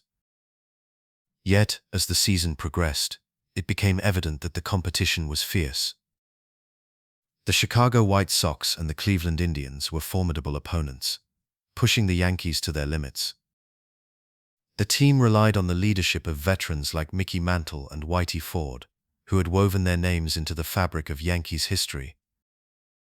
Mantle's bat continued to produce, while Ford's experience on the mound was invaluable. However, it was the emergence of young talent like Stottlemyre that ignited a spark of optimism, suggesting that the Yankees were not merely resting on their laurels, but were, in fact, evolving. As the season drew to a close, the Yankees found themselves in a tightly contested pennant race. Each game took on added significance, with the weight of history resting on their shoulders. The fans, ever loyal, filled the stands, their voices echoing through the stadium, providing a backdrop of hope and excitement. The Yankees showcased their resilience, and as the final weeks of the season approached, they managed to secure their place in the World Series, marking yet another chapter in their illustrious legacy. The World Series of 1964 brought the Yankees face-to-face with the St. Louis Cardinals, a team boasting a rich history of its own. The matchup promised to be a thrilling contest, with both teams featuring a blend of seasoned veterans and emerging stars. The series began in the crisp autumn air, and as the players took the field, the stakes could not have been higher. The Yankees were determined to capture their 24th championship title, a goal that resonated deeply within the hearts of every player and fan. The games unfolded with a palpable tension, each pitch and swing echoing with significance. The Yankees struck first, winning the opening game with a commanding performance. Stottlemyre took the mound, displaying the poise that had become his trademark. He delivered a stellar outing, demonstrating that the future of the Yankees was bright indeed. However, the Cardinals were not to be underestimated. They responded fiercely, taking the next two games, showcasing their own depth and talent. The series became a battle of wills, with both teams refusing to back down. As the series progressed, the emotional stakes escalated. The Yankees found themselves in a tight spot, facing elimination in Game 6. The tension in the stadium was palpable, the air thick with anticipation. The team rallied behind Berra's leadership, drawing on their collective experience and determination. Yet despite their best efforts, the Cardinals proved to be a formidable opponent. The final game was a heartbreaking affair, and as the dust settled, the Yankees found themselves on the losing end. The Cardinals emerged victorious, clinching the championship title in a series that would go down in history as a classic showdown. The loss left an indelible mark on the Yankees and their fans. It was a moment of profound disappointment, Yet it also served as a poignant reminder of the cycle of sports, the highs and lows, the triumphs and the heartaches. The Yankees had fought valiantly, pouring their hearts into every game, and though they fell short, they did so with dignity. The season concluded, not with a championship trophy, but with a sense of pride in their efforts. The echoes of their storied past lingered in the air, a reminder of the legacy they had built over the decades. In the aftermath of the World Series, the Yankees faced a period of reflection and renewal. The transition to a new generation of players was underway, and the franchise was poised for change.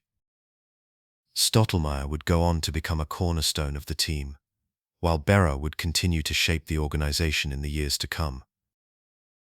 The loss in 1964, while painful, served as a catalyst for growth. It was a year that encapsulated the essence of the Yankees, a blend of resilience, determination, and an unwavering commitment to excellence. As the sun set on the baseball season, the New York Yankees stood at a crossroads, filled with hope for the future, while honoring the rich tapestry of their past. The story of 1964 was one of effort, dignity, and the enduring spirit of a franchise that had become synonymous with greatness. The echoes of that season would resonate for years to come, a testament to the power of baseball and the indomitable spirit of the Yankees. As we drift into the mid-60s, we find ourselves in a bittersweet chapter of New York Yankees history, where the echoes of past glories begin to fade, and the shadows of uncertainty loom larger than ever. In 1965 and 1966, the Yankees, once the unrivaled kings of Major League Baseball, began to experience a profound transformation. The familiar faces that had graced Yankee Stadium for over a decade were slowly being replaced, their once mighty prowess giving way to the inevitable passage of time. It was during this poignant era that Mickey Mantle, a symbol of hope and resilience for so many fans, began to grapple with the decline of his physical capabilities. Mantle, the beloved center fielder known for his incredible power and speed, had captivated fans throughout the 1950s and early 60s with his breathtaking athleticism. Yet, as the years advanced, injuries took their toll on his body. The once vibrant star found himself struggling to maintain the level of play that had made him a legend. The decline was gradual but unmistakable. In 1965, Mantle, now in his 30s, faced a season fraught with challenges. His batting average slipped below the coveted 300 mark for the first time in years, and he spent significant time on the disabled list due to a series of ailments that included knee and hip issues. The once unstoppable force of nature that fans had cheered for was now a shadow of his former self, a poignant reminder of the relentless passage of time. As Mantle's struggles unfolded, the Yankees also faced the impending farewell of other beloved veterans. Whitey Ford, the legendary left-handed pitcher, was nearing the end of his illustrious career, having given so much to the Yankees since his debut in 1950. Ford's mastery on the mound had earned him a place among the greatest pitchers in the history of the game, but in 1966 he announced his retirement, leaving a palpable void in the team's rotation. The sight of Ford in the dugout, no longer donning the pinstripes, was a somber one for fans who had grown accustomed to his presence. The emotional weight of these farewells was felt deeply as the Yankees bid adieu to the heroes of their golden era. In the face of this decline, the team began to look toward the future, introducing a new generation of players who would carry the torch. Joe Pepitone, a dynamic first baseman and outfielder, emerged as a beacon of hope. Pepitone, with his flamboyant style and undeniable talent, brought a fresh energy to the team. Bobby Mercer, a young outfielder with a bright future, also began to make his mark. Mercer's potential was evident, and he represented the promise of a new era, one that fans hoped would rekindle the magic of the past. However, as these newcomers stepped into the spotlight, the transition was not without its challenges. The team struggled to find its footing in an increasingly competitive league, and the fan base, once so confident in the Yankees' ability to win, began to feel a sense of unease. The emotional landscape surrounding the ball club shifted dramatically during this period. The once unwavering support from the fans began to falter as the harsh realities of a changing roster and declining performance seeped into the collective consciousness of the Yankee faithful. The cheers that had once echoed through Yankee Stadium were now accompanied by whispers of concern. The golden era, with its championships and legendary moments, seemed to slip further into memory, replaced by uncertainty and a longing for the past. The Yankees were no longer the dominant force they had been, and the road ahead appeared fraught with obstacles. Yet, amidst the uncertainty, there remained a flicker of hope. The introduction of young talents like Pepitone and Mercer injected a sense of optimism into the ball club. The fans, though grappling with the loss of their heroes, began to rally around these new faces, eager to witness the dawn of a new chapter. While Mantle's struggles were a painful reminder of the passage of time, they also served as a catalyst for change within the organization. The Yankees, ever resilient, began to adapt to the shifting landscape of Major League Baseball, searching for new ways to compete and reclaim their place among the elite. As the seasons unfolded, the Yankees faced the reality of their situation with a mix of determination and melancholy. They were a team in transition, caught between the glories of the past and the promise of the future. The emotional decline of Mickey Mantle, the farewell to beloved veterans, and the introduction of hopeful newcomers painted a complex picture of a franchise navigating the challenges of a changing game. The struggles of the ball club mirrored the ebb and flow of life itself, as the Yankees sought to reconcile their storied history with the uncertainties that lay ahead. Through it all, the spirit of the Yankees endured, a testament to the resilience of a franchise that had weathered many storms. The fans, though faced with a sense of loss, remained steadfast in their support, cherishing the memories of the past while embracing the possibilities of the future. The journey of the New York Yankees during this period was a poignant reminder that even in the face of decline, hope can flourish and new beginnings can emerge from the shadows of uncertainty. As we reflect on this era, we are reminded that the story of the Yankees is one of perseverance, a narrative that continues to evolve with each passing season. As the sun set on the summer of 1967, the New York Yankees found themselves at a crossroads, a moment in time that would cast a long shadow over the franchise. The Yankees, once the epitome of success in Major League Baseball, had fallen into a period of struggle that seemed almost unfathomable to their loyal fans. The season was marked by a profound lack of offensive consistency, a stark contrast to the high-octane teams that had defined the Yankees' legacy for decades. With each passing game, the scoreboard reflected the harsh reality of the standings, as the team languished in the lower echelons of the American League. The faithful supporters who filled Yankee Stadium, who had cheered for triumphs and celebrated championships, were now confronted with a team that seemed to have lost its way. In the midst of this turbulence, the leadership within the organization appeared unsure of how to reclaim the team's former glory. The Yankees had long been known for their relentless pursuit of excellence, a hallmark of their identity. But as 1967 unfolded, the front office grappled with decisions that would define the franchise for years to come. The managerial strategies of Ralph Hook, who had guided the team through previous successes, now felt antiquated as the game evolved around him. The Yankees were caught in a whirlwind of uncertainty, struggling to find the right mix of veteran presence and youthful exuberance. The reliance on established players was beginning to falter, and the emergence of a younger generation was becoming increasingly apparent. Yet amidst the turmoil and the uncertainty, there was one constant presence on the mound: Mel Stottlemyre. The right-handed pitcher, who had made his debut with the Yankees in 1964, emerged as a beacon of hope during these difficult times. Stottlemyre's steady demeanor and unwavering commitment to the game provided a sense of stability in a tumultuous environment. He took the ball every fifth day, delivering performances that showcased his talent and determination, even when run support was scarce. His ability to navigate through the challenges of the season, often with little help from the offense, became a source of inspiration for both his teammates and the fans who watched from the stands. Stottlemyre's resilience was a reminder that even in the darkest days, there existed a glimmer of promise. As the calendar turned to 1968, the struggles persisted, and the Yankees' offense continued to flounder. The team's batting average hovered near the bottom of the league, and the lack of production from key players became increasingly alarming.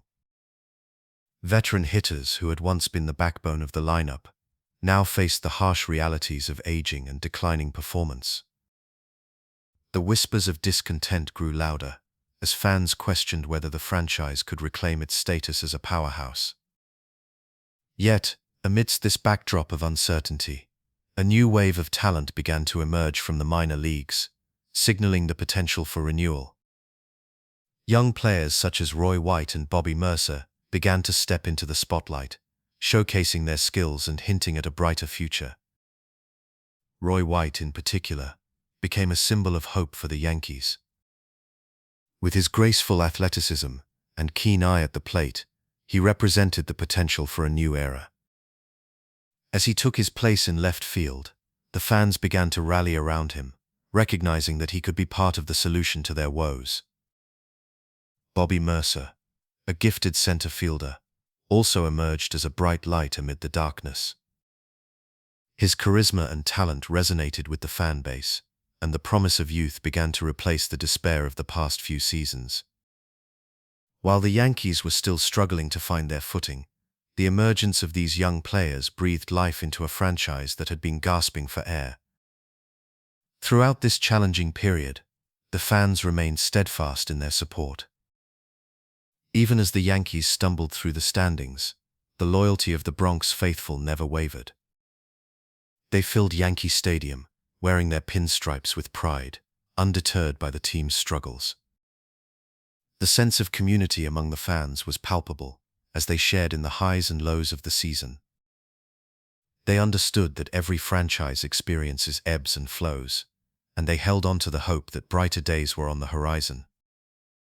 The connection between the team and its supporters was a testament to the deep-rooted love for the Yankees, a bond that transcended wins and losses.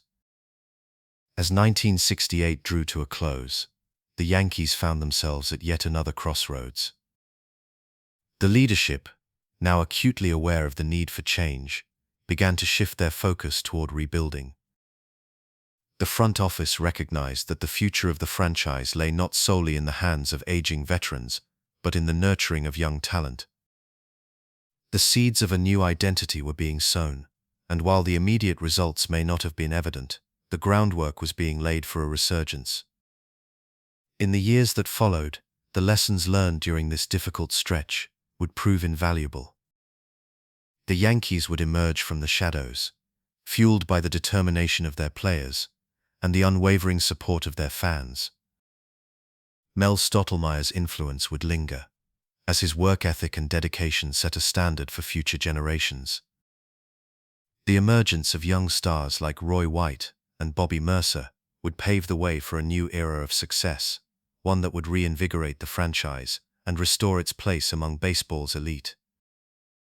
Reflecting on this period, it is clear that the struggles of 1967 and 1968 were not merely setbacks, but rather essential chapters in the narrative of the New York Yankees. The challenges faced during these years shaped the identity of the team, reinforcing the notion that resilience and determination are fundamental to success. The steadfast support of the fans, coupled with the emergence of new talent, would ultimately propel the Yankees into a brighter future, one filled with promise and the potential for greatness. And so, as the sun set on those difficult years, the foundation was laid for the revival of a storied franchise, ready to reclaim its place in the annals of baseball history. As the sun began to set over Yankee Stadium in 1969, a sense of reverence hung in the air, a palpable reminder of the rich history that had unfolded within those hallowed walls. It was a time of transition, both for the New York Yankees and the game of baseball itself. The echoes of past glories still resonated, yet a new chapter was beginning to take shape amidst the nostalgia. The Yankees, a franchise steeped in tradition, found themselves at a crossroads, holding tightly to the legends that had defined them, while the world of baseball evolved around them. In August of 1969, the Yankees gathered to honor one of their most cherished figures, Mickey Mantle, as they retired his number 7. The ceremony was a poignant affair, filled with emotion and remembrance. Fans filled the stands, their faces illuminated by the warm glow of the setting sun, each one a testament to the countless memories created through Mantle's illustrious career. As Mantle stood before the crowd, his demeanor was humble, yet the gravity of the moment was unmistakable. It was a celebration of a player who had transcended the game, a symbol of hope and resilience during the Yankees' golden years. The number 7 was not just a statistic, it was a piece of history, a reminder of the days when Mantle, with his effortless grace and powerful swing, roamed the outfield like a mythical figure. The ceremony unfolded with a series of heartfelt speeches, each word carefully chosen to encapsulate the impact Mantle had on the franchise and its devoted fans. Former teammates, coaches, and even opposing players took to the microphone, sharing anecdotes that captured the essence of Mantle's character both on and off the field. The atmosphere was thick with nostalgia, as the crowd reminisced about the legendary moments, the towering home runs, the dazzling catches, and the indomitable spirit that Mantle embodied. In that moment, the stadium felt alive with echoes of the past, and the fans who had once cheered for the likes of Joe DiMaggio and Yogi Berra felt a bittersweet pang in their hearts as they celebrated the legacy of another icon, now etched into the annals of Yankees history. As the cheers for Mantle faded into the evening air, a quieter tone began to settle over Yankee Stadium. The team was in a period of rebuilding, and while the echoes of the past still reverberated, the present was marked by uncertainty.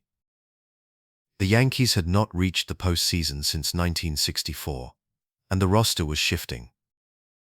Yet amid this transition, a new figure was beginning to emerge, one who would soon capture the hearts of Yankees fans, the talented outfielder Roy White. Roy White was a player whose contributions often went unnoticed, yet he was a steadfast presence on the field during this transformative era. His calm demeanor and unwavering work ethic resonated with fans who longed for a return to glory. White was not the flashy superstar that Mantle had been, but he possessed an endearing quality that endeared him to the Yankee faithful. In 1969, he began to shine, showing flashes of brilliance that hinted at a promising future. His consistent hitting, combined with a keen eye for the game, made him a reliable asset as the Yankees sought to find their footing once again. As the seasons rolled on into 1970, the atmosphere at Yankee Stadium remained subdued compared to the electric energy of years past. The fans, while loyal, were yearning for the excitement that had once filled the ballpark. They watched with cautious optimism as White began to take on a leadership role, becoming a bridge between the legends of yesterday and the hopeful prospects of tomorrow. His performances on the field, often punctuated by key hits and solid defense, were a reminder that the spirit of the Yankees still burned brightly, even in the face of adversity. Yet the arrival of another promising player would soon further illuminate the path ahead for the Yankees, Thurman Munson.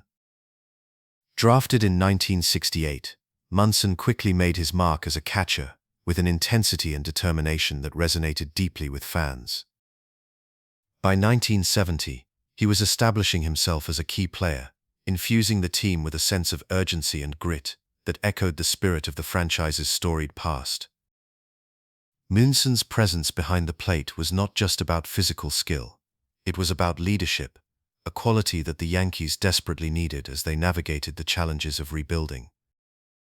As the seasons unfolded, the combination of White's steady presence and Munson's fiery determination began to create a new identity for the Yankees. The fans, while still nostalgic for the days of Mantle and DiMaggio, found solace in the potential of this new generation. The sound of a bat making contact with a ball, the crackling energy of a close play at the plate, and the cheers of a loyal crowd began to stir something deep within the hearts of Yankees supporters. Yet even as hope began to blossom, the shadow of the past lingered over the stadium. The quiet tone of Yankee Stadium in those years was a stark contrast to the raucous cheers of the past. The chants of "Let's Go Yankees" were still heartfelt, but they were tinged with a longing for the electric atmosphere that had once defined the franchise. Fans would often gather in the stands, sharing stories of Mantle's heroics and DiMaggio's grace, their voices drifting through the air like a gentle breeze. Each tale told was a thread woven into the rich tapestry of Yankees history, a reminder that while the present may be uncertain, the legacy of those who had come before would always remain. As the seasons turned, the Yankees slowly began to emerge from the shadows of their past. With Munson and White leading the charge, the team began to find a rhythm, a renewed sense of purpose that ignited the dormant passions of their fans. The memories of Mantle's grand finale, the bittersweet farewell of a beloved icon, became a rallying point for the new generation. Fans would often wear their number 7 jerseys to games, a tribute to the legacy that had paved the way for the future. By the end of 1970, the Yankees were starting to find their footing once more. The whispers of hope that had been carefully nurtured began to swell into a chorus of optimism. The spirit of Mantle and DiMaggio lived on in the hearts of fans, fueling their belief that the team could once again rise to greatness. The quiet tone of the stadium began to shift, the echoes of nostalgia intermingling with the anticipation of what was to come. As the calendar turned to 1971, the Yankees stood at the precipice of a new era. The road ahead would be filled with challenges and triumphs, but the foundation had been laid. The emotional ceremony to retire Mickey Mantle's number had served as a poignant reminder of the past, while simultaneously igniting a sense of hope for the future. The rise of Roy White and the promising arrival of Thurman Munson had breathed new life into the franchise, rekindling the passion of fans who longed for the excitement of baseball's golden days. In the quiet moments between innings, as the sun dipped below the horizon, the whispers of history filled the air at Yankee Stadium. Each game was not just a contest of skill, but a tribute to the legacy of those who had come before. The memories of Mantle, DiMaggio, and so many others remained vibrant, their spirits intertwined with the very fabric of the franchise. Fans continued to gather, sharing stories and dreams, united by their love for the Yankees. And in those moments, as the night settled over the ballpark, it became clear that while the past would always hold a cherished place in the hearts of Yankees supporters, the future was bright with promise and possibility. As the sun set over Yankee Stadium in the early 1970s, a new chapter began to unfurl for the New York Yankees. The years of struggle and disappointment were beginning to fade, and emerging from the shadows was a figure whose tenacity and spirit would soon become emblematic of the team's resurgence, Thurman Munson. This hard-nosed catcher, with his distinctively gritty playing style, was more than just an athlete. He was a leader, a unifying presence in a clubhouse that had been searching for identity and consistency. Munson's style was characterized by an unwavering determination, a fierce competitiveness that resonated deeply with his teammates and the loyal fans who filled the stands. Thurman Munson, drafted by the Yankees in 1968, had quickly made a name for himself as a formidable presence behind the plate. His ability to handle pitches, call games, and manage the tempo of play became vital as the team began to find its footing once more. He had an innate ability to connect with his pitchers, creating a palpable synergy that was essential for success. Among those pitchers was Mel Stottlemyre, whose career blossomed alongside Munson. Stottlemyre, a steady right-hander, found in Munson a confidant and a critical ally. With Munson crouched behind the plate, Stottlemyre could unleash his fastball and slider with the assurance that his catcher was not only capable, but also deeply invested in his performance. In 1971, Munson's leadership began to shine through. The Yankees were in the midst of a rebuilding phase, but with Munson's guidance, the team started to show promise. His presence in the clubhouse was magnetic. He inspired a sense of camaraderie and commitment among the players. Munson was known for his work ethic, often the first to arrive at the park and the last to leave, and this dedication did not go unnoticed. It instilled a sense of pride and responsibility in his teammates, many of whom were young and still finding their way in the big leagues. In that same vein, Sparky Lyle emerged as a reliable figure in the bullpen during this period. Lyle, with his distinct delivery and unflappable demeanor, became a crucial asset for the Yankees. He was the type of pitcher who could handle the pressure of tight games, and Munson played an instrumental role in Lyle's success. The two developed a rapport that allowed Lyle to thrive, as Munson understood how to guide him through those high-pressure moments. Lyle's performances during this time were often clutch, and he became a fan favorite, reinforcing the belief that the Yankees were on the upswing. As the seasons turned from 1971 to 1972, the Yankees began to solidify their identity, largely due to the heart and soul that Munson provided. His ability to rally the team, to instill a sense of purpose, was palpable. The fans, too, began to sense that something special was happening. They saw in Munson a bridge between the illustrious past of the Yankees, those legendary names like Joe DiMaggio and Mickey Mantle, and the hope for a bright future.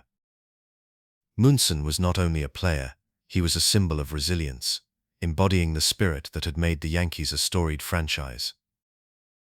The connection between Munson and the fans was profound. They admired his no-nonsense approach and his willingness to put everything on the line for the team. Each game he played was filled with intensity, and his emotional investment was evident.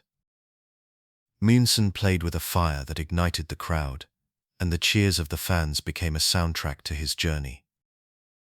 They appreciated his grit, his ability to rise to the occasion, and they began to believe that he could lead the Yankees back to their former glory.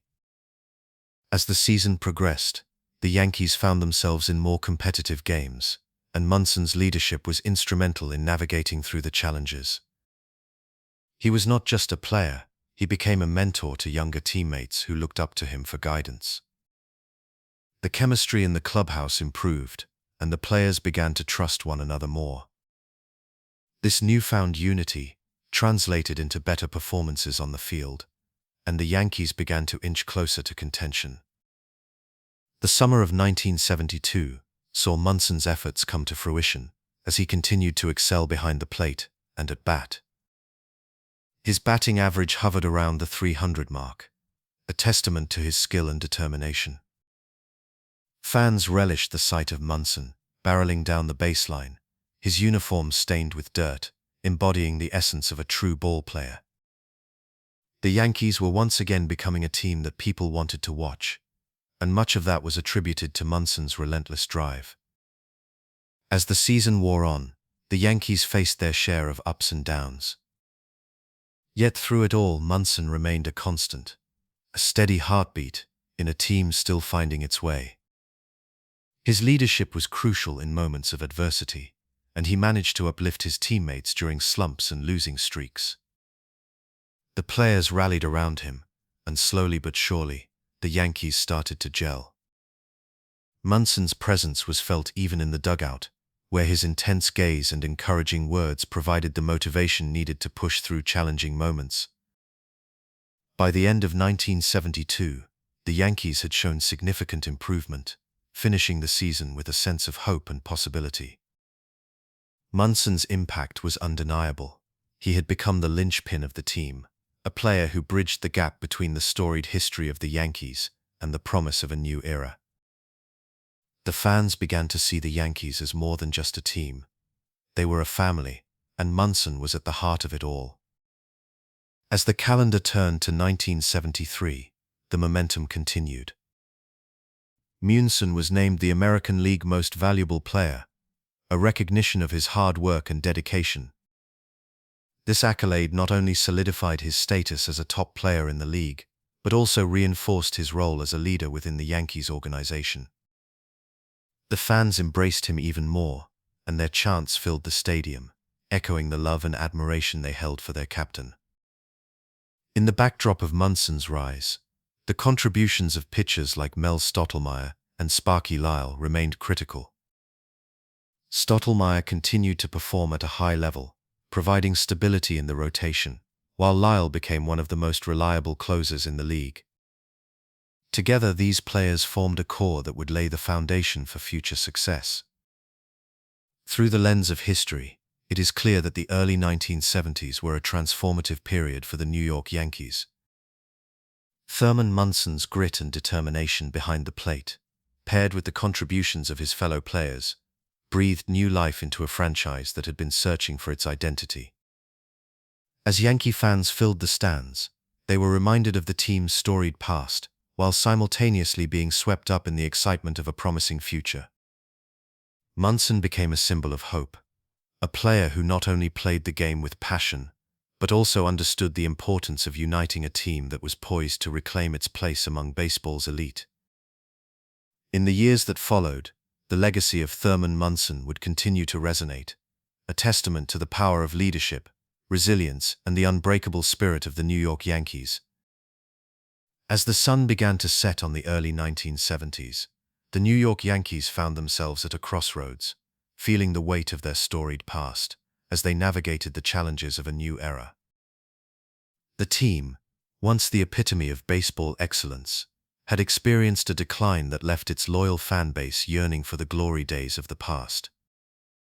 In 1973 and 1974, however, a flicker of hope began to illuminate the path forward, as the Yankees started to lay the groundwork for a resurgence that would eventually restore their place in the pantheon of Major League Baseball. In 1973, the Yankees made a bold decision to bring back Billy Martin as their manager. Martin, a firebrand known for his passionate demeanor and fierce competitive spirit, had previously enjoyed a tumultuous tenure with the team. His return was met with a mix of excitement and skepticism, as fans recalled both his successes and his controversies. Yet there was an undeniable energy that accompanied his arrival, a spark that ignited the players and fans alike. Martin was more than just a manager, he was a catalyst, a man who understood the essence of New York baseball and the expectations that came with it. He sought to instill a sense of urgency and pride in his players, encouraging them to embrace the challenge of restoring the Yankees' legacy. Amidst this revitalization, the Yankees made a significant move by acquiring third baseman Graig Nettles from the Cleveland Indians. Nettles, known for his exceptional defensive skills and powerful bat, was a player who could transform the dynamics of the team. His arrival in 1973 brought a new level of intensity to the Yankees roster. Nettles was not only a solid player but also a fierce competitor, and his presence began to shift the team's culture. He exemplified the grit and determination that Martin sought to instill, and his contributions on the field resonated deeply with fans who appreciated his hard-nosed approach to the game. As Nettles settled into his role, it became clear that he was more than just a player. He was a key component in the Yankees' quest for renewal. As the seasons of 1973 and 1974 unfolded, the energy surrounding the Yankees began to transform. The fans, who had endured years of disappointment, started to feel a renewed sense of hope. The Bronx became a lively haven of optimism, as the faithful supporters flocked to Yankee Stadium, eager to witness the resurgence of their beloved team. The excitement was palpable. Each game became an opportunity to believe in the possibility of greatness once more. The Yankees, under Martin's guidance, began to play with a sense of purpose and passion that had been missing in previous years. The players fed off the enthusiasm of the crowd, and the bond between the team and its supporters began to strengthen, creating a sense of unity that had been absent for far too long. At the heart of this transformation was the presence of Thurman Munson, the team's captain and a player who embodied the spirit of the Yankees. Munson was not just a talented catcher, he was a leader in every sense of the word. His work ethic, dedication, and commitment to the team were evident in every game he played. As the seasons progressed, Munson's leadership began to take shape, influencing the younger players and fostering a culture of accountability within the clubhouse. He was a player who led by example, showing his teammates what it meant to compete at the highest level, and instilling a sense of resilience that would become a hallmark of the Yankees' identity. In the midst of this evolving landscape, the Yankees were slowly learning to compete again, even as the ghost of their dynasty loomed large. The echoes of past championships and legendary players, such as Babe Ruth, Lou Gehrig, and Joe DiMaggio, served as both inspiration and pressure. The franchise was steeped in a rich history that demanded excellence, and the players understood the weight of the pinstripes they wore. They were not just representing themselves, but a legacy that had captivated generations of fans. As they began to reclaim their competitive edge, the Yankees found themselves navigating the delicate balance between honoring their past and forging their own identity in the present. In 1974, the Yankees experienced tangible progress on the field. The team began to show signs of improvement, with their performance reflecting the hard work and dedication that had become their mantra. The Bronx Bombers were once again becoming a force to be reckoned with, and the fans responded enthusiastically to this shift in momentum. Each victory was celebrated with fervor, and the sense of camaraderie among the players and supporters grew stronger. The Yankees were not just a team, they were a community, a collective spirit, striving for greatness together. As the seasons turned, the foundation laid during these years would serve as a springboard for future successes. The energy brought by Billy Martin, the grit exemplified by Greg Nettles, and the leadership of Thurman Munson all contributed to a renaissance that would define the franchise for years to come. The Yankees were on a journey, one that would eventually lead them back to the pinnacle of Major League Baseball. But it was during these formative years that the seeds of resurgence were sown. The stories of these moments may have faded into the annals of history, but the impact they had on the Yankees and their fans remains timeless. The early 1970s were a pivotal period that would set the stage for a new chapter in the franchise's illustrious narrative. As the Yankees continued to evolve, the lessons learned during this time would resonate through the ages, reminding us all of the resilience and spirit that defined not only a team but an entire city. With each passing game, the Yankees were not just playing baseball, they were carving out their own destiny, one filled with promise and the possibility of greatness. And so, the journey continued, as the echoes of the past mingled with the hopes of the future, creating a tapestry of baseball history that would forever be cherished. In the years between 1947 and 1964, the New York Yankees carved their name into the annals of Major League Baseball in a way that transcended mere statistics and records. This period was not just a series of seasons, it was a symphony of athletic excellence, a tapestry woven with the threads of legendary players who became icons both on and off the field. The Yankees, under the shimmering lights of Yankee Stadium, redefined what it meant to be a champion, creating a legacy that resonates even today. As we step into the late 1940s, we find ourselves in the midst of a post-war America, a nation eager for heroes. The Yankees, with their rich history and storied past, rose to the occasion, embodying the hopes and dreams of their fans. It was during this time that the legendary Joe DiMaggio graced the field. Known for his smooth swing and graceful demeanor, DiMaggio was not just a player, he was an artist, painting the canvas of baseball with his effortless style. His presence was magnetic, drawing fans to the stadium like moths to a flame. In 1947, he was at the apex of his career, leading the Yankees to a World Series victory that would further cement his legacy.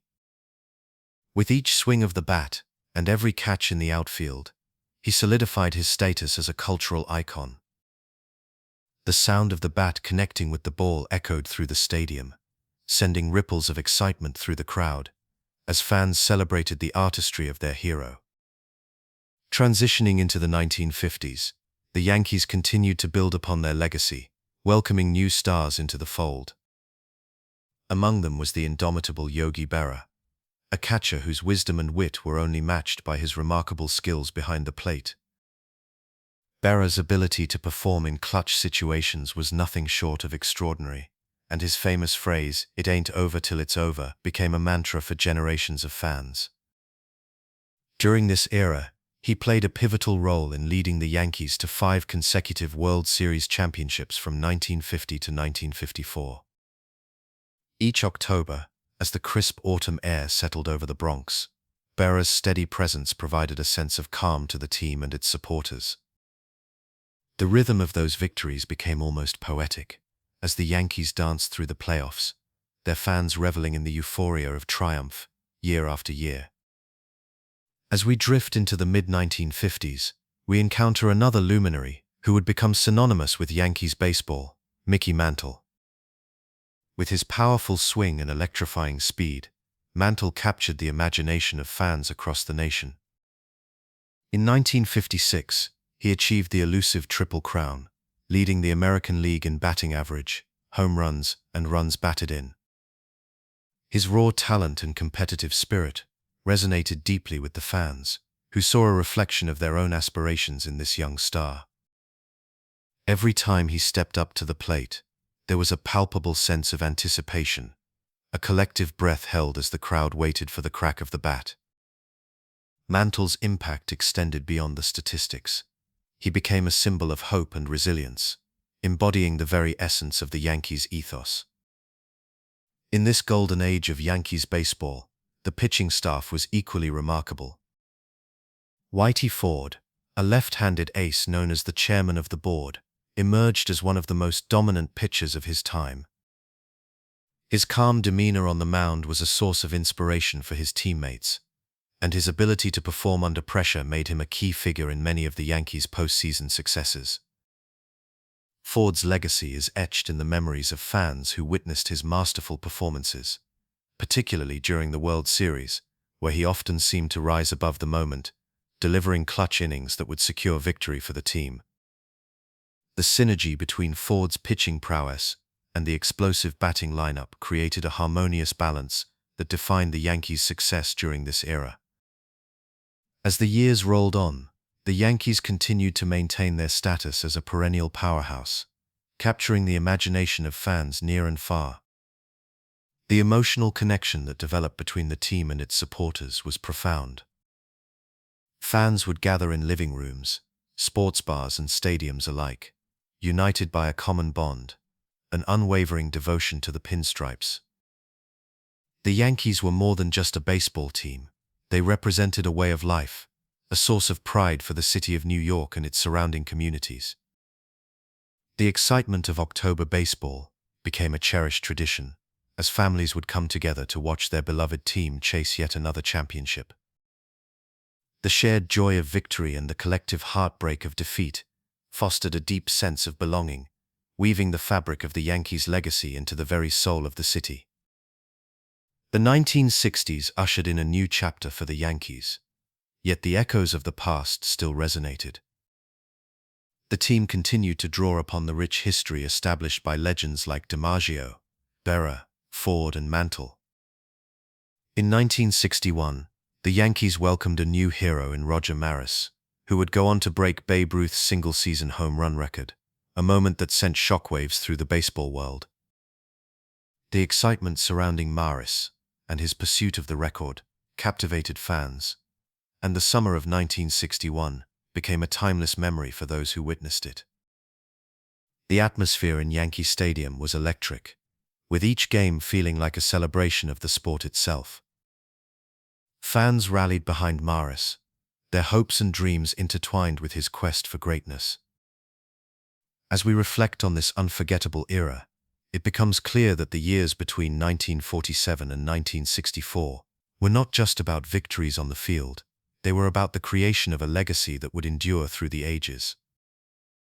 The New York Yankees, with their storied past, set a standard for excellence that continues to be the benchmark for teams across Major League Baseball. The players who donned the pinstripes during this time became legends, their stories woven into the very fabric of the game. Each October victory was a testament to their hard work, dedication, and the unbreakable bond they forged with their fans. The legacy of the New York Yankees, defined by these unforgettable years, remains alive today. The spirit of Joe DiMaggio, Yogi Berra, Whitey Ford, and Mickey Mantle lives on in the hearts of fans, echoing through the halls of Yankee Stadium and beyond. Their contributions to the game of baseball are not merely historical footnotes, they are the essence of what it means to be a New York Yankee. As we drift into the night, let us carry with us the memories of those golden years, a reminder of the magic that happens when talent, passion, and perseverance come together in pursuit of greatness. The story of the Yankees is far from over, and their legacy will continue to inspire generations of fans, reminding us all of the beauty and power of the game. As the sun set on the post-World War II era, a new chapter in baseball history began to unfold. Between 1947 and 1964, the New York Yankees emerged as a dynasty, a force in Major League Baseball that would be remembered for generations. During this remarkable period, the Yankees captured an astounding 10 pennants and 7 World Series championships, solidifying their place as one of the most successful franchises in sports history. This era was marked not only by their remarkable achievements, but also by the unique qualities that set them apart from other great baseball dynasties, such as the brief but brilliant Cincinnati Reds of the 1970s, the consistently competitive Atlanta Braves of the 1990s, and the early 2000 Yankees, who would themselves achieve significant success. The post-war Yankees were characterized by a stunning balance of power and precision. They boasted a lineup that included some of the greatest hitters of all time, such as Joe DiMaggio, Mickey Mantle, and Yogi Berra. Each of these players brought a unique blend of skill to the game, allowing the Yankees to dominate their opponents with both offensive firepower and strategic finesse. Joe DiMaggio, known for his graceful swing and keen eye, set the tone for the Yankees with his ability to deliver in clutch situations. His legendary hitting streak of 56 games in 1941 still stands as one of baseball's most cherished records. Meanwhile, Mickey Mantle, perhaps the epitome of the all-around player, combined speed, power, and an uncanny ability to perform under pressure, creating a legacy that continues to resonate with fans today. Yogi Berra, with his unorthodox batting style and remarkable defensive skills, was the backbone of the team, guiding pitchers and providing a steady presence in the lineup. The Yankees' sustained excellence during this period can also be attributed to their poise under pressure. The team consistently rose to the occasion in crucial moments, a trait that defined their identity. In 1956, for instance, the Yankees faced the Brooklyn Dodgers in the World Series, a matchup that captured the hearts of baseball fans across the country. The series was tightly contested, but the Yankees showcased their resilience and determination, ultimately emerging victorious in a decisive 7th game. This ability to perform when it mattered most became a hallmark of the franchise, setting them apart from other great teams of the era. In contrast, the Cincinnati Reds of the 1970s, known as the Big Red Machine, had a brief but explosive run that showcased their own unique strengths. With players like Johnny Bench, Joe Morgan, and Pete Rose, the Reds were an offensive powerhouse, winning back-to-back World Series titles in 1975 and 1976.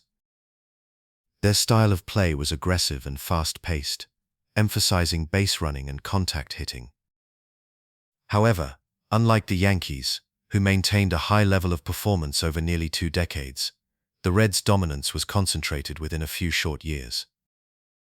While they left an indelible mark on baseball history, their era was more fleeting, highlighting the difference between a sustained dynasty and a brief but brilliant run.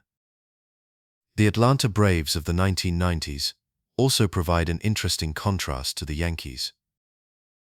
The Braves, led by a trio of Hall of Fame pitchers in Greg Maddux, Tom Glavine, and John Smoltz, dominated the National League during this period, winning 14 consecutive division titles. Their pitching prowess was remarkable, and they were able to secure a World Series championship in 1995. However, the Braves struggled to achieve the same level of success in the postseason as the Yankees did during their golden years.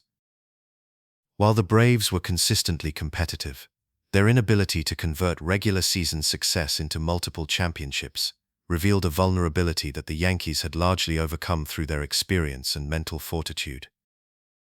The early 2000 Yankees, while achieving significant success with 4 World Series titles between 1996 and 2000, did not quite capture the same magic as their post-war predecessors.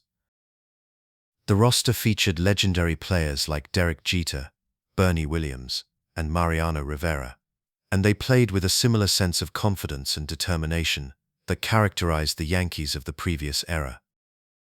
However, the team faced increasing competition, and their dominance was challenged by emerging franchises, leading to a more competitive landscape in Major League Baseball. The Yankees still managed to capture the imagination of fans, but their ability to maintain the same level of sustained excellence as the post-war Yankees became more challenging. What truly distinguished the Yankees of 1947 to 1964 was not just their success on the field, but the sheer number of legends who passed through the clubhouse during this period. Each player brought their own unique narrative, contributing to the rich tapestry of Yankees history. The likes of Whitey Ford, the left-handed pitcher, who became the franchise's all-time leader in wins, and Elston Howard, the first African-American player to don the Yankee pinstripes, added depth to the team's legacy. The stories of these players intertwined with the fabric of New York City itself, creating a connection that transcended the game. The Yankees were not merely a baseball team, they were a cultural phenomenon, a source of pride for millions of fans who saw in them a reflection of their own hopes and dreams. As the years progressed, the Yankees continued to evolve, but the essence of their success remained rooted in the values established during this golden age.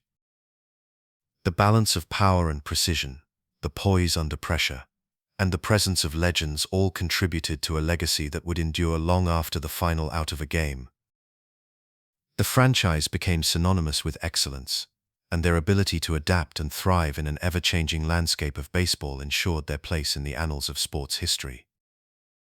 In reflecting upon the New York Yankees from 1947 to 1964, one cannot help but appreciate the complexities of their journey. They were a team that not only won games, but also inspired generations of fans and players alike. Their story is a reminder that greatness is not merely measured in titles, but in the impact one leaves on the world.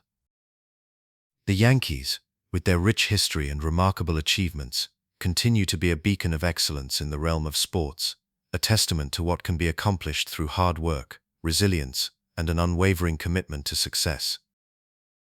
As we drift gently into the timeless legacy of the New York Yankees, it is essential to explore the lives of 3 iconic figures from the Dynasty era: Yogi Berra, Mickey Mantle, and Whitey Ford.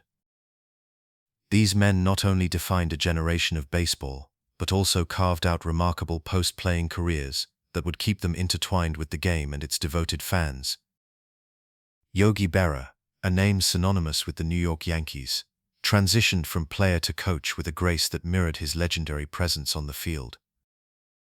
After retiring from his illustrious playing career in 1963, Yogi found himself stepping into the dugout as a coach. In 1964, he took on the role of manager for the Yankees, leading the team to the World Series in his first season at the helm. Although the Yankees fell to the St. Louis Cardinals in that series, Yogi's charm and affable nature endeared him to both players and fans alike. His wisdom transcended the sport, as his famous sayings, often referred to as Yogiisms, resonated with a wider audience. Phrases like, "It ain't over till it's over," and "When you come to a fork in the road, take it," became part of American vernacular, showcasing his unique perspective on life and baseball. Yogi remained a constant presence in the Bronx, returning to the Yankees in various capacities over the years, including a stint as a coach in the early 1970s. His enduring charm and ability to connect with fans kept him in the public eye, and he became a beloved ambassador for the team and the sport itself. Even after his official retirement, Yogi continued to engage with the community, attending games and events, always ready with a smile and a story, forever the heart of Yankee lore. Mickey Mantle, another titan of the Yankees, experienced a more tumultuous post-playing life.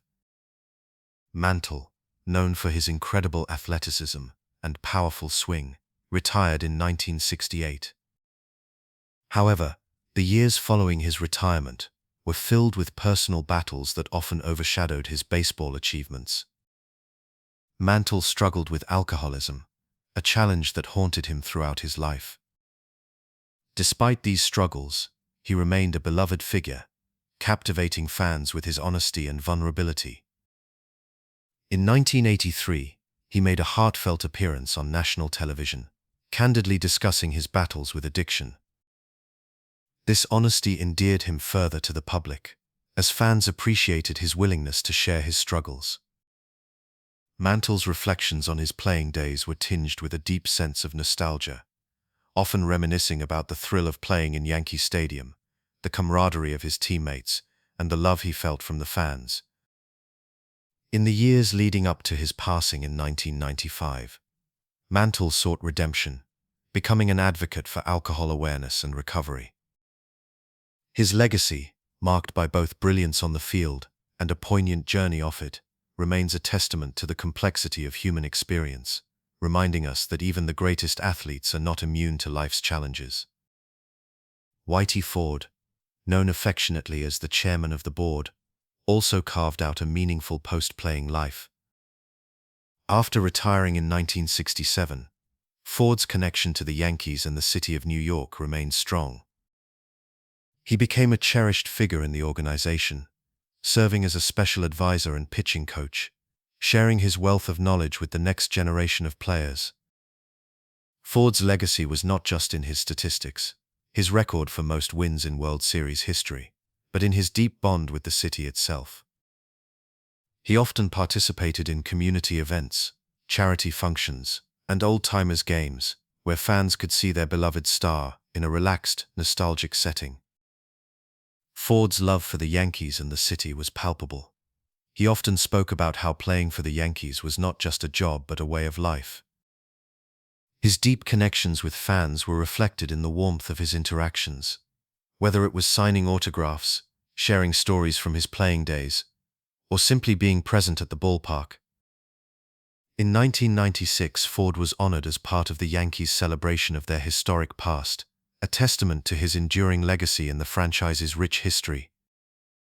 As we reflect on the post-playing lives of these Yankees icons, it becomes clear that their contributions to baseball extended far beyond their time on the field. Yogi Berra, with his charming personality and insightful wisdom, became a beloved ambassador for the game. Mickey Mantle, despite his personal battles, remained a figure of inspiration, reminding us of the complexities of life. Whitey Ford's unwavering connection to the Yankees and New York City illustrated the profound relationship between athletes and their communities. Each of these men, through their unique journeys, remained forever linked to the game they loved and the fans who cherished them. Their stories continue to inspire new generations of baseball enthusiasts, ensuring that the legacy of the New York Yankees endures in the hearts and minds of all who hold the team dear. In the tapestry of baseball history, few narratives resonate as deeply as that of the New York Yankees. Within this storied franchise, the sounds of the game played an integral role in shaping the experience of not only the players but also the devoted fans who followed them through thick and thin. Among these sounds, the voice of Mel Allen stands out as a defining element of the Yankees Dynasty years, a voice that became synonymous with the triumphs and tribulations of the team. As the Yankees soared to unprecedented heights in the mid-20th century, Allen's broadcasts echoed through radios across America, creating a soundscape that would forever be etched in the hearts of baseball enthusiasts. Mel Allen, often referred to as the voice of the Yankees, began his illustrious career with the team in the early 1940s. With a distinctive cadence and an unmistakable warmth, his voice became an emblem of the Yankees' identity. Listeners could feel the excitement radiating from their radios, as Allen described the crack of the bat, connecting with the ball, the roar of the crowd, and the exhilarating moments that defined each game. He had a unique ability to transport his audience to the ballpark, allowing them to visualize the action unfolding on the field. As the Yankees embarked on their dynasty, winning multiple World Series titles, Allen's commentary became a comforting presence in homes across the country. The crackle of radios filled living rooms and kitchens, creating a communal atmosphere as families gathered to listen to the games. In an era when television was just beginning to emerge, the radio served as the primary medium through which fans experienced the magic of baseball. The rhythmic sound of the announcer's voice, coupled with the ambient noises of the ballpark, the cheers of the crowd, the sound of the ball hitting the glove, and the distant call of vendors selling peanuts, formed a rich auditory tapestry that enveloped listeners. Mel Allen's broadcasts were not merely reports of the game. They were experiences that transcended the confines of the radio waves, weaving themselves into the very fabric of American life. As the 1950s unfolded, the Yankees continued to dominate Major League Baseball, capturing championship titles and solidifying their legacy as one of the greatest teams in sports history. With each victory, Mel Allen's voice became a beacon of hope and joy for countless fans. His signature phrases, like "How about that?" and "What a play," punctuated moments of brilliance on the field, leaving an indelible mark on the collective memory of those who listened. The emotional weight of his commentary resonated deeply, creating a sense of belonging among fans who shared in the highs and lows of the season. In the 1950s, the introduction of television began to change the landscape of sports broadcasting. While radio remained a cherished medium, the visual element of television added a new dimension to the experience of watching baseball. The Yankees were among the first teams to embrace this change, and their games were broadcasted to a growing audience. As families gathered around their television sets, the sights and sounds of Yankee Stadium came to life in vibrant color. Mel Allen, who had become an iconic figure in his own right, transitioned to television, bringing his familiar voice to the small screen. The combination of his soothing tone and the visual drama of the game created an unforgettable experience for viewers, further solidifying the Yankees' place in American culture. With the advent of television, the soundscape of baseball evolved. The crack of the bat, the shouts of the players, and the cheers of the fans filled living rooms across the nation. Each broadcast became a shared experience, a moment where families could connect over their love for the Yankees. Mel Allen's presence was a constant, a comforting reminder that no matter the distance, the spirit of the game was always close at hand. His ability to convey the excitement of a home run or the tension of a tight game made the experience feel intimate, as if he was speaking directly to each listener. In 1956, when Don Larson pitched his perfect game in the World Series, Mel Allen's voice captured the moment with unparalleled emotion. His enthusiastic call of the final out resonated through the airwaves, a moment that would be replayed and relived for generations. The sound of the crowd's eruption, combined with Allen's awestruck commentary, created an unforgettable memory for fans who listened that day. This was not just a game, it was a piece of history that would echo in the hearts of Yankees fans forever. As the years progressed, the Yankees continued to etch their names into the annals of baseball history. The 1960s brought new challenges and triumphs, yet Mel Allen remained a steadfast presence, guiding fans through each game with grace and insight. His voice became a source of comfort, a familiar companion during the ups and downs of the season. In moments of despair, when the team faced adversity, Allen's unwavering optimism inspired hope. He had an innate ability to find the silver lining in every situation, reminding fans that even in defeat, there was beauty to be found in the game. The sound of Yankee baseball was not limited to the broadcasts alone. It permeated the culture of the time. The crack of a bat could be heard in backyards as children emulated their heroes, pretending to be Mickey Mantle or Yogi Berra. The echoes of Mel Allen's voice reverberated through these playful moments. As kids played ball, dreaming of one day stepping onto the hallowed grounds of Yankee Stadium. The connection between the team and its fans was palpable, a bond forged through the shared experience of listening to the games and celebrating the victories together. As the 1970s approached, changes were on the horizon. Mel Allen's voice, once a constant in the lives of Yankees fans, began to fade from the airwaves. In 1964, he was replaced as the Yankees' primary announcer, marking the end of an era. However, his impact on the game and the fans remained. The memories he created through his broadcasts would linger, a cherished part of the Yankees' legacy. The sound of his voice had become intertwined with the essence of the team, a reminder of the glory days and the emotional connection that baseball fosters. In the years that followed, as new voices emerged in the world of sports broadcasting, the Yankees continued to thrive. The team experienced ups and downs, yet the love for the franchise remained unwavering. Fans still gathered around their radios and televisions, sharing in the joy of the game. The sounds of baseball, whether the crack of the bat, the cheers of the crowd, or the commentary of new announcers, continued to create emotional memories, echoing through the generations. Today, as we reflect on the legacy of the New York Yankees, it is essential to remember the power of sound in shaping our experiences. The voice of Mel Allen may no longer fill the airwaves, but his influence remains palpable. The crackle of radios, the roar of the crowd, and the joy of baseball continue to resonate with fans, a testament to the enduring spirit of the game. The emotional memories created during those dynasty years are not just echoes of the past, they are woven into the fabric of our lives, a reminder of the beauty of baseball and the bond it creates among us all.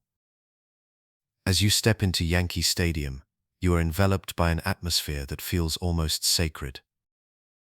The limestone arches rise majestically, framing the field where dreams are both made and crushed. The echoes of footsteps reverberate beneath the stands, a symphony of anticipation that has resonated through the decades.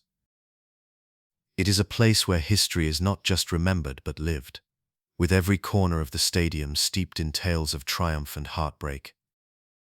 The collective breath-hold of thousands of fans hangs in the air, particularly before that fateful ninth-inning pitch, each heartbeat synchronizing with the rhythm of the game. The Yankees, a team synonymous with excellence, have forged an identity that transcends mere sport. Established in 1901, the New York Yankees quickly became a formidable force in Major League Baseball, their legacy woven into the fabric of American culture. The stadium itself, originally opened in 1923, became a beacon of tradition, a place where fans would gather, not just to watch a game, but to partake in an experience that felt almost ritualistic. The very architecture of Yankee Stadium, with its grand facade and iconic pinstripes, has become emblematic of the team's storied past.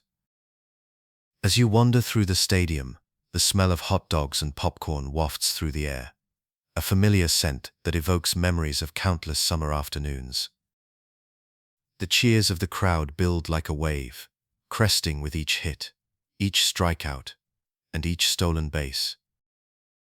The presence of legends lingers in the atmosphere. You can almost hear the crack of Babe Ruth's bat, or the graceful movements of Joe DiMaggio gliding through the outfield.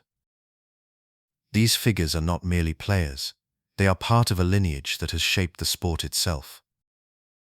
The stories of their exploits are passed down, each recounting adding another layer to the rich tapestry of the Yankees' history. In 1947, Jackie Robinson broke the color barrier in Major League Baseball, and while he played for the Brooklyn Dodgers, the Yankees were also navigating their own transformative era. The late 1940s and early 1950s saw the Yankees become a dynasty, winning 5 consecutive championships from 1949 to 1953. This period solidified their reputation as a powerhouse, and the stadium became a hallowed ground where the drama of the sport unfolded. Fans were drawn not only by the allure of victory, but by the sense of belonging that Yankee Stadium fostered, a community bound together by love for the game. As the years rolled on, the Yankees continued to build upon their legacy. In 1956, Don Larson achieved the unthinkable by pitching a perfect game in the World Series against the Brooklyn Dodgers, a moment forever etched in the annals of baseball history. The atmosphere in the stadium that day was electric, the tension palpable as every pitch brought the crowd closer to a collective dream. The limestone arches, which had witnessed so many triumphs, seemed to echo with the hopes of the fans, each cheer rising to the heavens like a prayer. Moving into the late 1960s and early 1970s, the Yankees faced challenges, but they were never far from the spotlight. In 1976, the team returned to the World Series, heralding a new era of success. The stadium buzzed with excitement, and the fans, ever loyal, filled the stands, their voices a chorus of encouragement. The Yankees would go on to win the World Series in 1977 and 1978, solidifying their status as a team that could weather the storms of adversity. By the time the 1990s rolled around, the Yankees were once again on the rise. Under the guidance of general manager Brian Cashman and manager Joe Torre, the team embarked on a journey that would see them claim 4 championships in 5 years, from 1996 to 1999.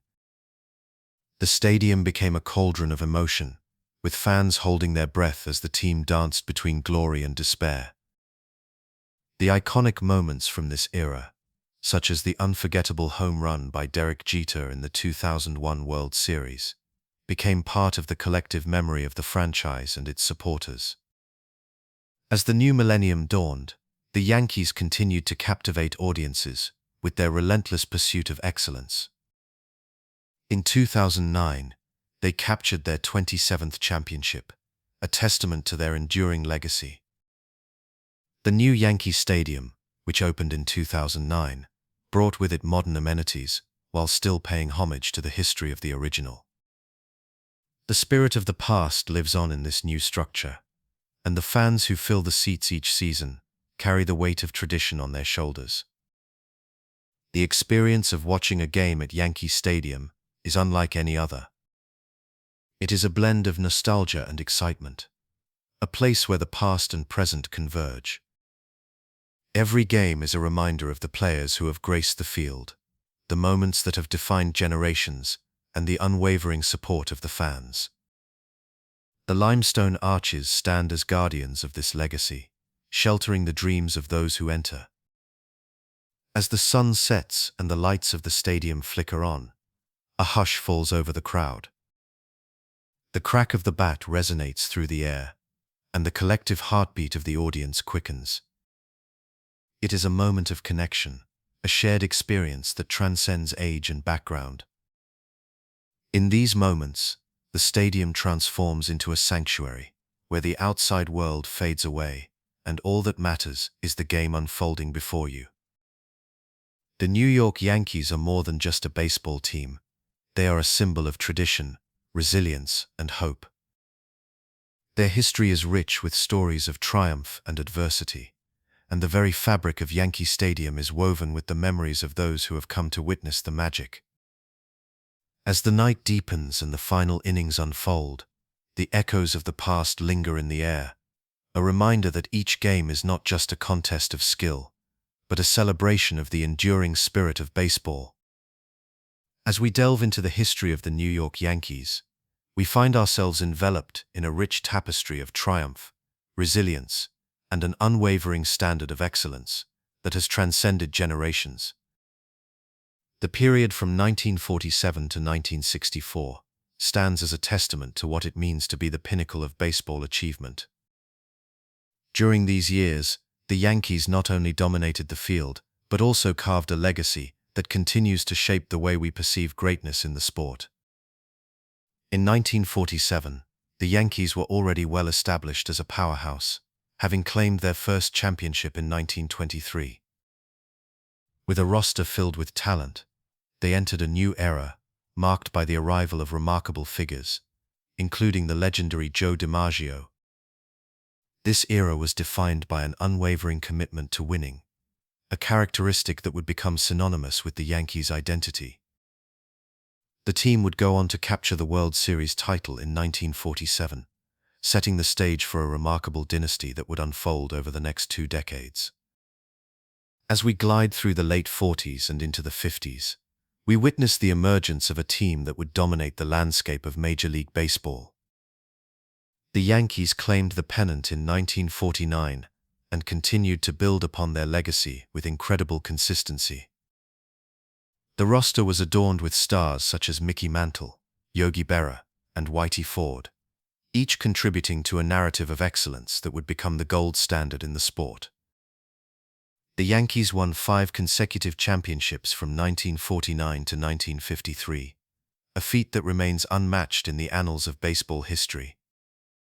What is particularly striking about this era is not merely the number of titles won, but the manner in which the Yankees conducted themselves.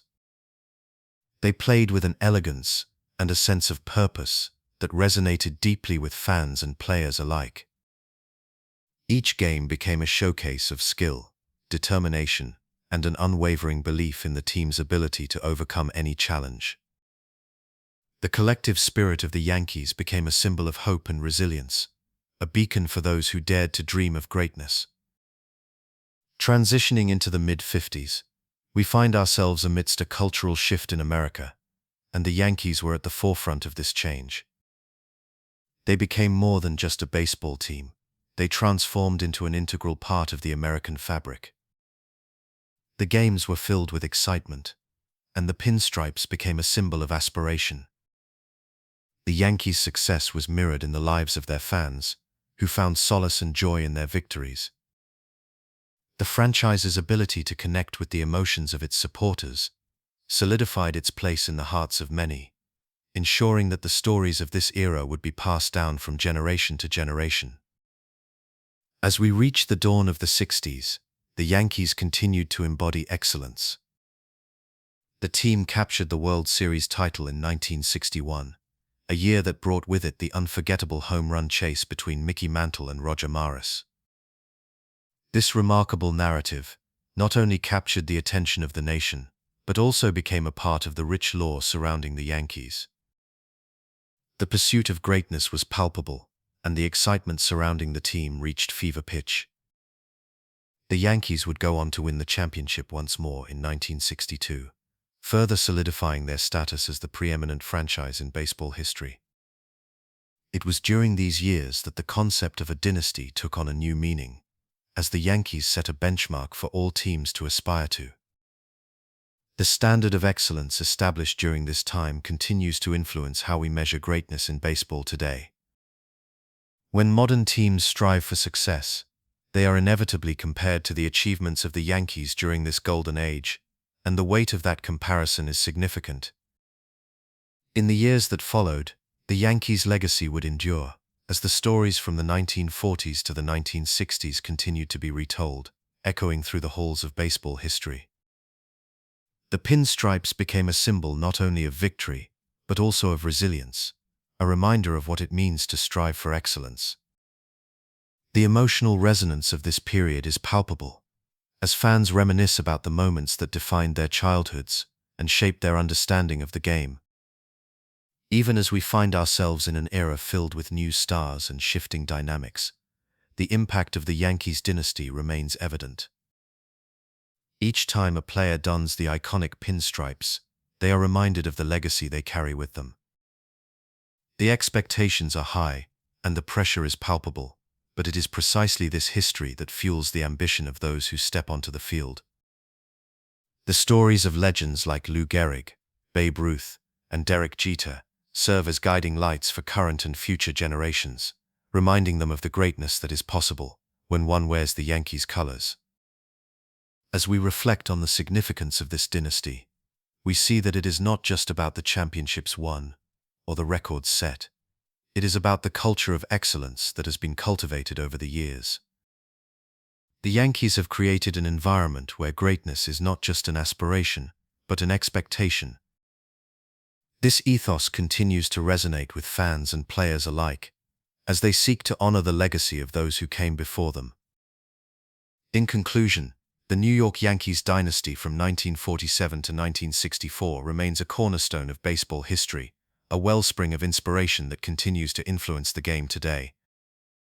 The standard of excellence established during these years has set the benchmark for all who follow, and the stories of triumph and perseverance echo through the ages.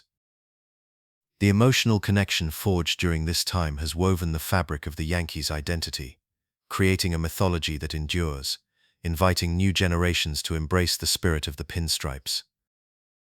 As we drift into the night, we carry with us the echoes of those glorious years, forever entwined with the legacy of the New York Yankees. As we gently drift through the rich tapestry of the New York Yankees dynasty from 1947 to 1964, we find ourselves enveloped in a narrative that is woven with joy, pride, heartbreak, and an awe that transcends the realm of sports. This was a time when the Yankees were not merely a baseball team. They were a national symbol of sustained greatness, capturing the imaginations and hearts of millions. The echoes of the Yankee Stadium, with its vibrant atmosphere and the passionate cheers of devoted fans, still resonate in the corners of history, reminding us of the powerful legacy that was forged during these extraordinary years. In 1947, the Yankees were already a storied franchise, having established themselves as a powerhouse in Major League Baseball. The team was led by the legendary Joe DiMaggio, a figure who embodied grace and excellence on the field. That year, the Yankees found themselves in a fierce battle for supremacy in the American League, culminating in a thrilling World Series against the Brooklyn Dodgers. This series, which would later be dubbed the Subway Series, showcased the intense rivalry that captivated New York City and the entire nation. The Yankees emerged victorious, claiming their 11th championship title, a moment that solidified their status as a dynasty in the making. As we move into the following years, the Yankees continued to build upon their foundation of success. In 1949, they added another championship to their illustrious collection, with the emergence of a young and powerful slugger, Mickey Mantle. Mantle's arrival marked the beginning of a new era, as he joined the ranks of the Yankees' legendary players. His combination of speed, power, and charisma brought a fresh energy to the team, and fans quickly fell in love with the Commerce Comet. The Yankees, with Mantle in tow, captured the hearts of a nation, showcasing a style of play that was as thrilling as it was effective. In 1950, the Yankees once again found themselves in the World Series, facing off against the Philadelphia Phillies. This series was particularly memorable, as it featured a dominant performance by the Yankees, who swept the Phillies in 4 games. The triumph was a testament to the team's depth and resilience, qualities that would define the franchise for years to come. With each championship, the Yankees were not just winning baseball games, they were etching their names into the annals of American culture, becoming a source of pride for fans across the country. The years that followed were filled with remarkable achievements and unforgettable moments. In 1951, the Yankees captured yet another title, showcasing the talents of their pitching staff, which included the likes of Ali Reynolds and Ed Lopat. The team's ability to blend strong pitching with explosive hitting was a hallmark of their success, and it was during this time that they truly became a dominant force in Major League Baseball. The Yankees' ability to perform under pressure was evident, as they consistently rose to the occasion in crucial moments, solidifying their reputation as a team that thrived in the spotlight. As we journey into 1952, we witness the Yankees face off against the Brooklyn Dodgers once more in the World Series. This series was marked by intensity and drama, as the two teams battled for supremacy in a rivalry that had become legendary. The Yankees emerged victorious, claiming their fifth consecutive championship title, a feat that had never been accomplished before. This achievement only deepened the bond between the team and its fan base, as they celebrated not just a victory, but a legacy that was becoming increasingly rich and layered. In 1953, the Yankees continued their winning ways, claiming yet another World Series title. This time, they faced the Dodgers once again, further fueling the flames of their storied rivalry. The Yankees' relentless pursuit of excellence was evident in every game, as they showcased a roster filled with Hall of Fame talent. With players like Yogi Berra and Phil Rizzuto leading the charge, the team demonstrated an unwavering commitment to success, captivating fans with their skill and determination. As the years rolled on, the Yankees found themselves in a familiar position: champions. In 1956, they captured their 17th title, with the indomitable Don Larson making history by throwing a perfect game in the World Series against the Dodgers. This moment would forever be etched in the minds of fans, a shining example of the magic that could unfold on the baseball diamond. The celebration that followed was a testament to the spirit of the team and its supporters, as they rejoiced in the glory of yet another championship. The dynasty continued to flourish as we enter the late 1950s. In 1958, the Yankees once again faced the Milwaukee Braves in the World Series, securing their final championship of the decade. The team was a harmonious blend of veteran leadership and youthful exuberance, a balance that would serve them well in the years to come. The Yankees were no longer just a baseball team. They had become a symbol of hope and resilience for a nation emerging from the shadows of war and uncertainty. As we approach the early 1960s, the Yankees remained a dominant force, capturing their final championship of the dynasty in 1962. This time they faced the San Francisco Giants in a thrilling World Series that showcased the best of both teams. The Yankees, led by the legendary Yogi Berra, demonstrated their trademark tenacity, ultimately securing the championship in a hard-fought 7-game series. This victory was a culmination of years of dedication, hard work, and an unwavering commitment to excellence. The Yankees had solidified their place in history, not just as a baseball team, but as a beacon of greatness that inspired generations. Yet, as the dynasty began to wane in the years following 1964, the echoes of those glorious seasons continued to resonate. The heartbreak of watching the team struggle in the late 60s was softened by the memories of the triumphs that had come before. The Yankees had become more than a franchise. They were woven into the very fabric of American culture, a source of joy and pride for countless fans. The emotions that surrounded those years were complex, filled with the thrill of victory and the sting of defeat, yet through it all the spirit of the Yankees remained unbroken. As we reflect upon the years from 1947 to 1964, we are reminded that the legacy of the New York Yankees is not merely defined by the number of championships they won, but by the impact they had on the world around them. They became a symbol of hope and resilience, embodying the ideals of hard work and perseverance. The joy they brought to their fans was immeasurable, and the pride of being a Yankees supporter was a badge worn with honor. As we bid farewell to this remarkable dynasty, let us carry with us the memories of the joy, the pride, the heartbreak, and the awe that surrounded those years. The Yankees were more than just a baseball club. They became a national symbol of sustained greatness, a testament to the spirit of competition and the beauty of the game. In our hearts, the legends of those players will never truly fade from memory, and the echoes of their triumphs will continue to inspire us long into the night.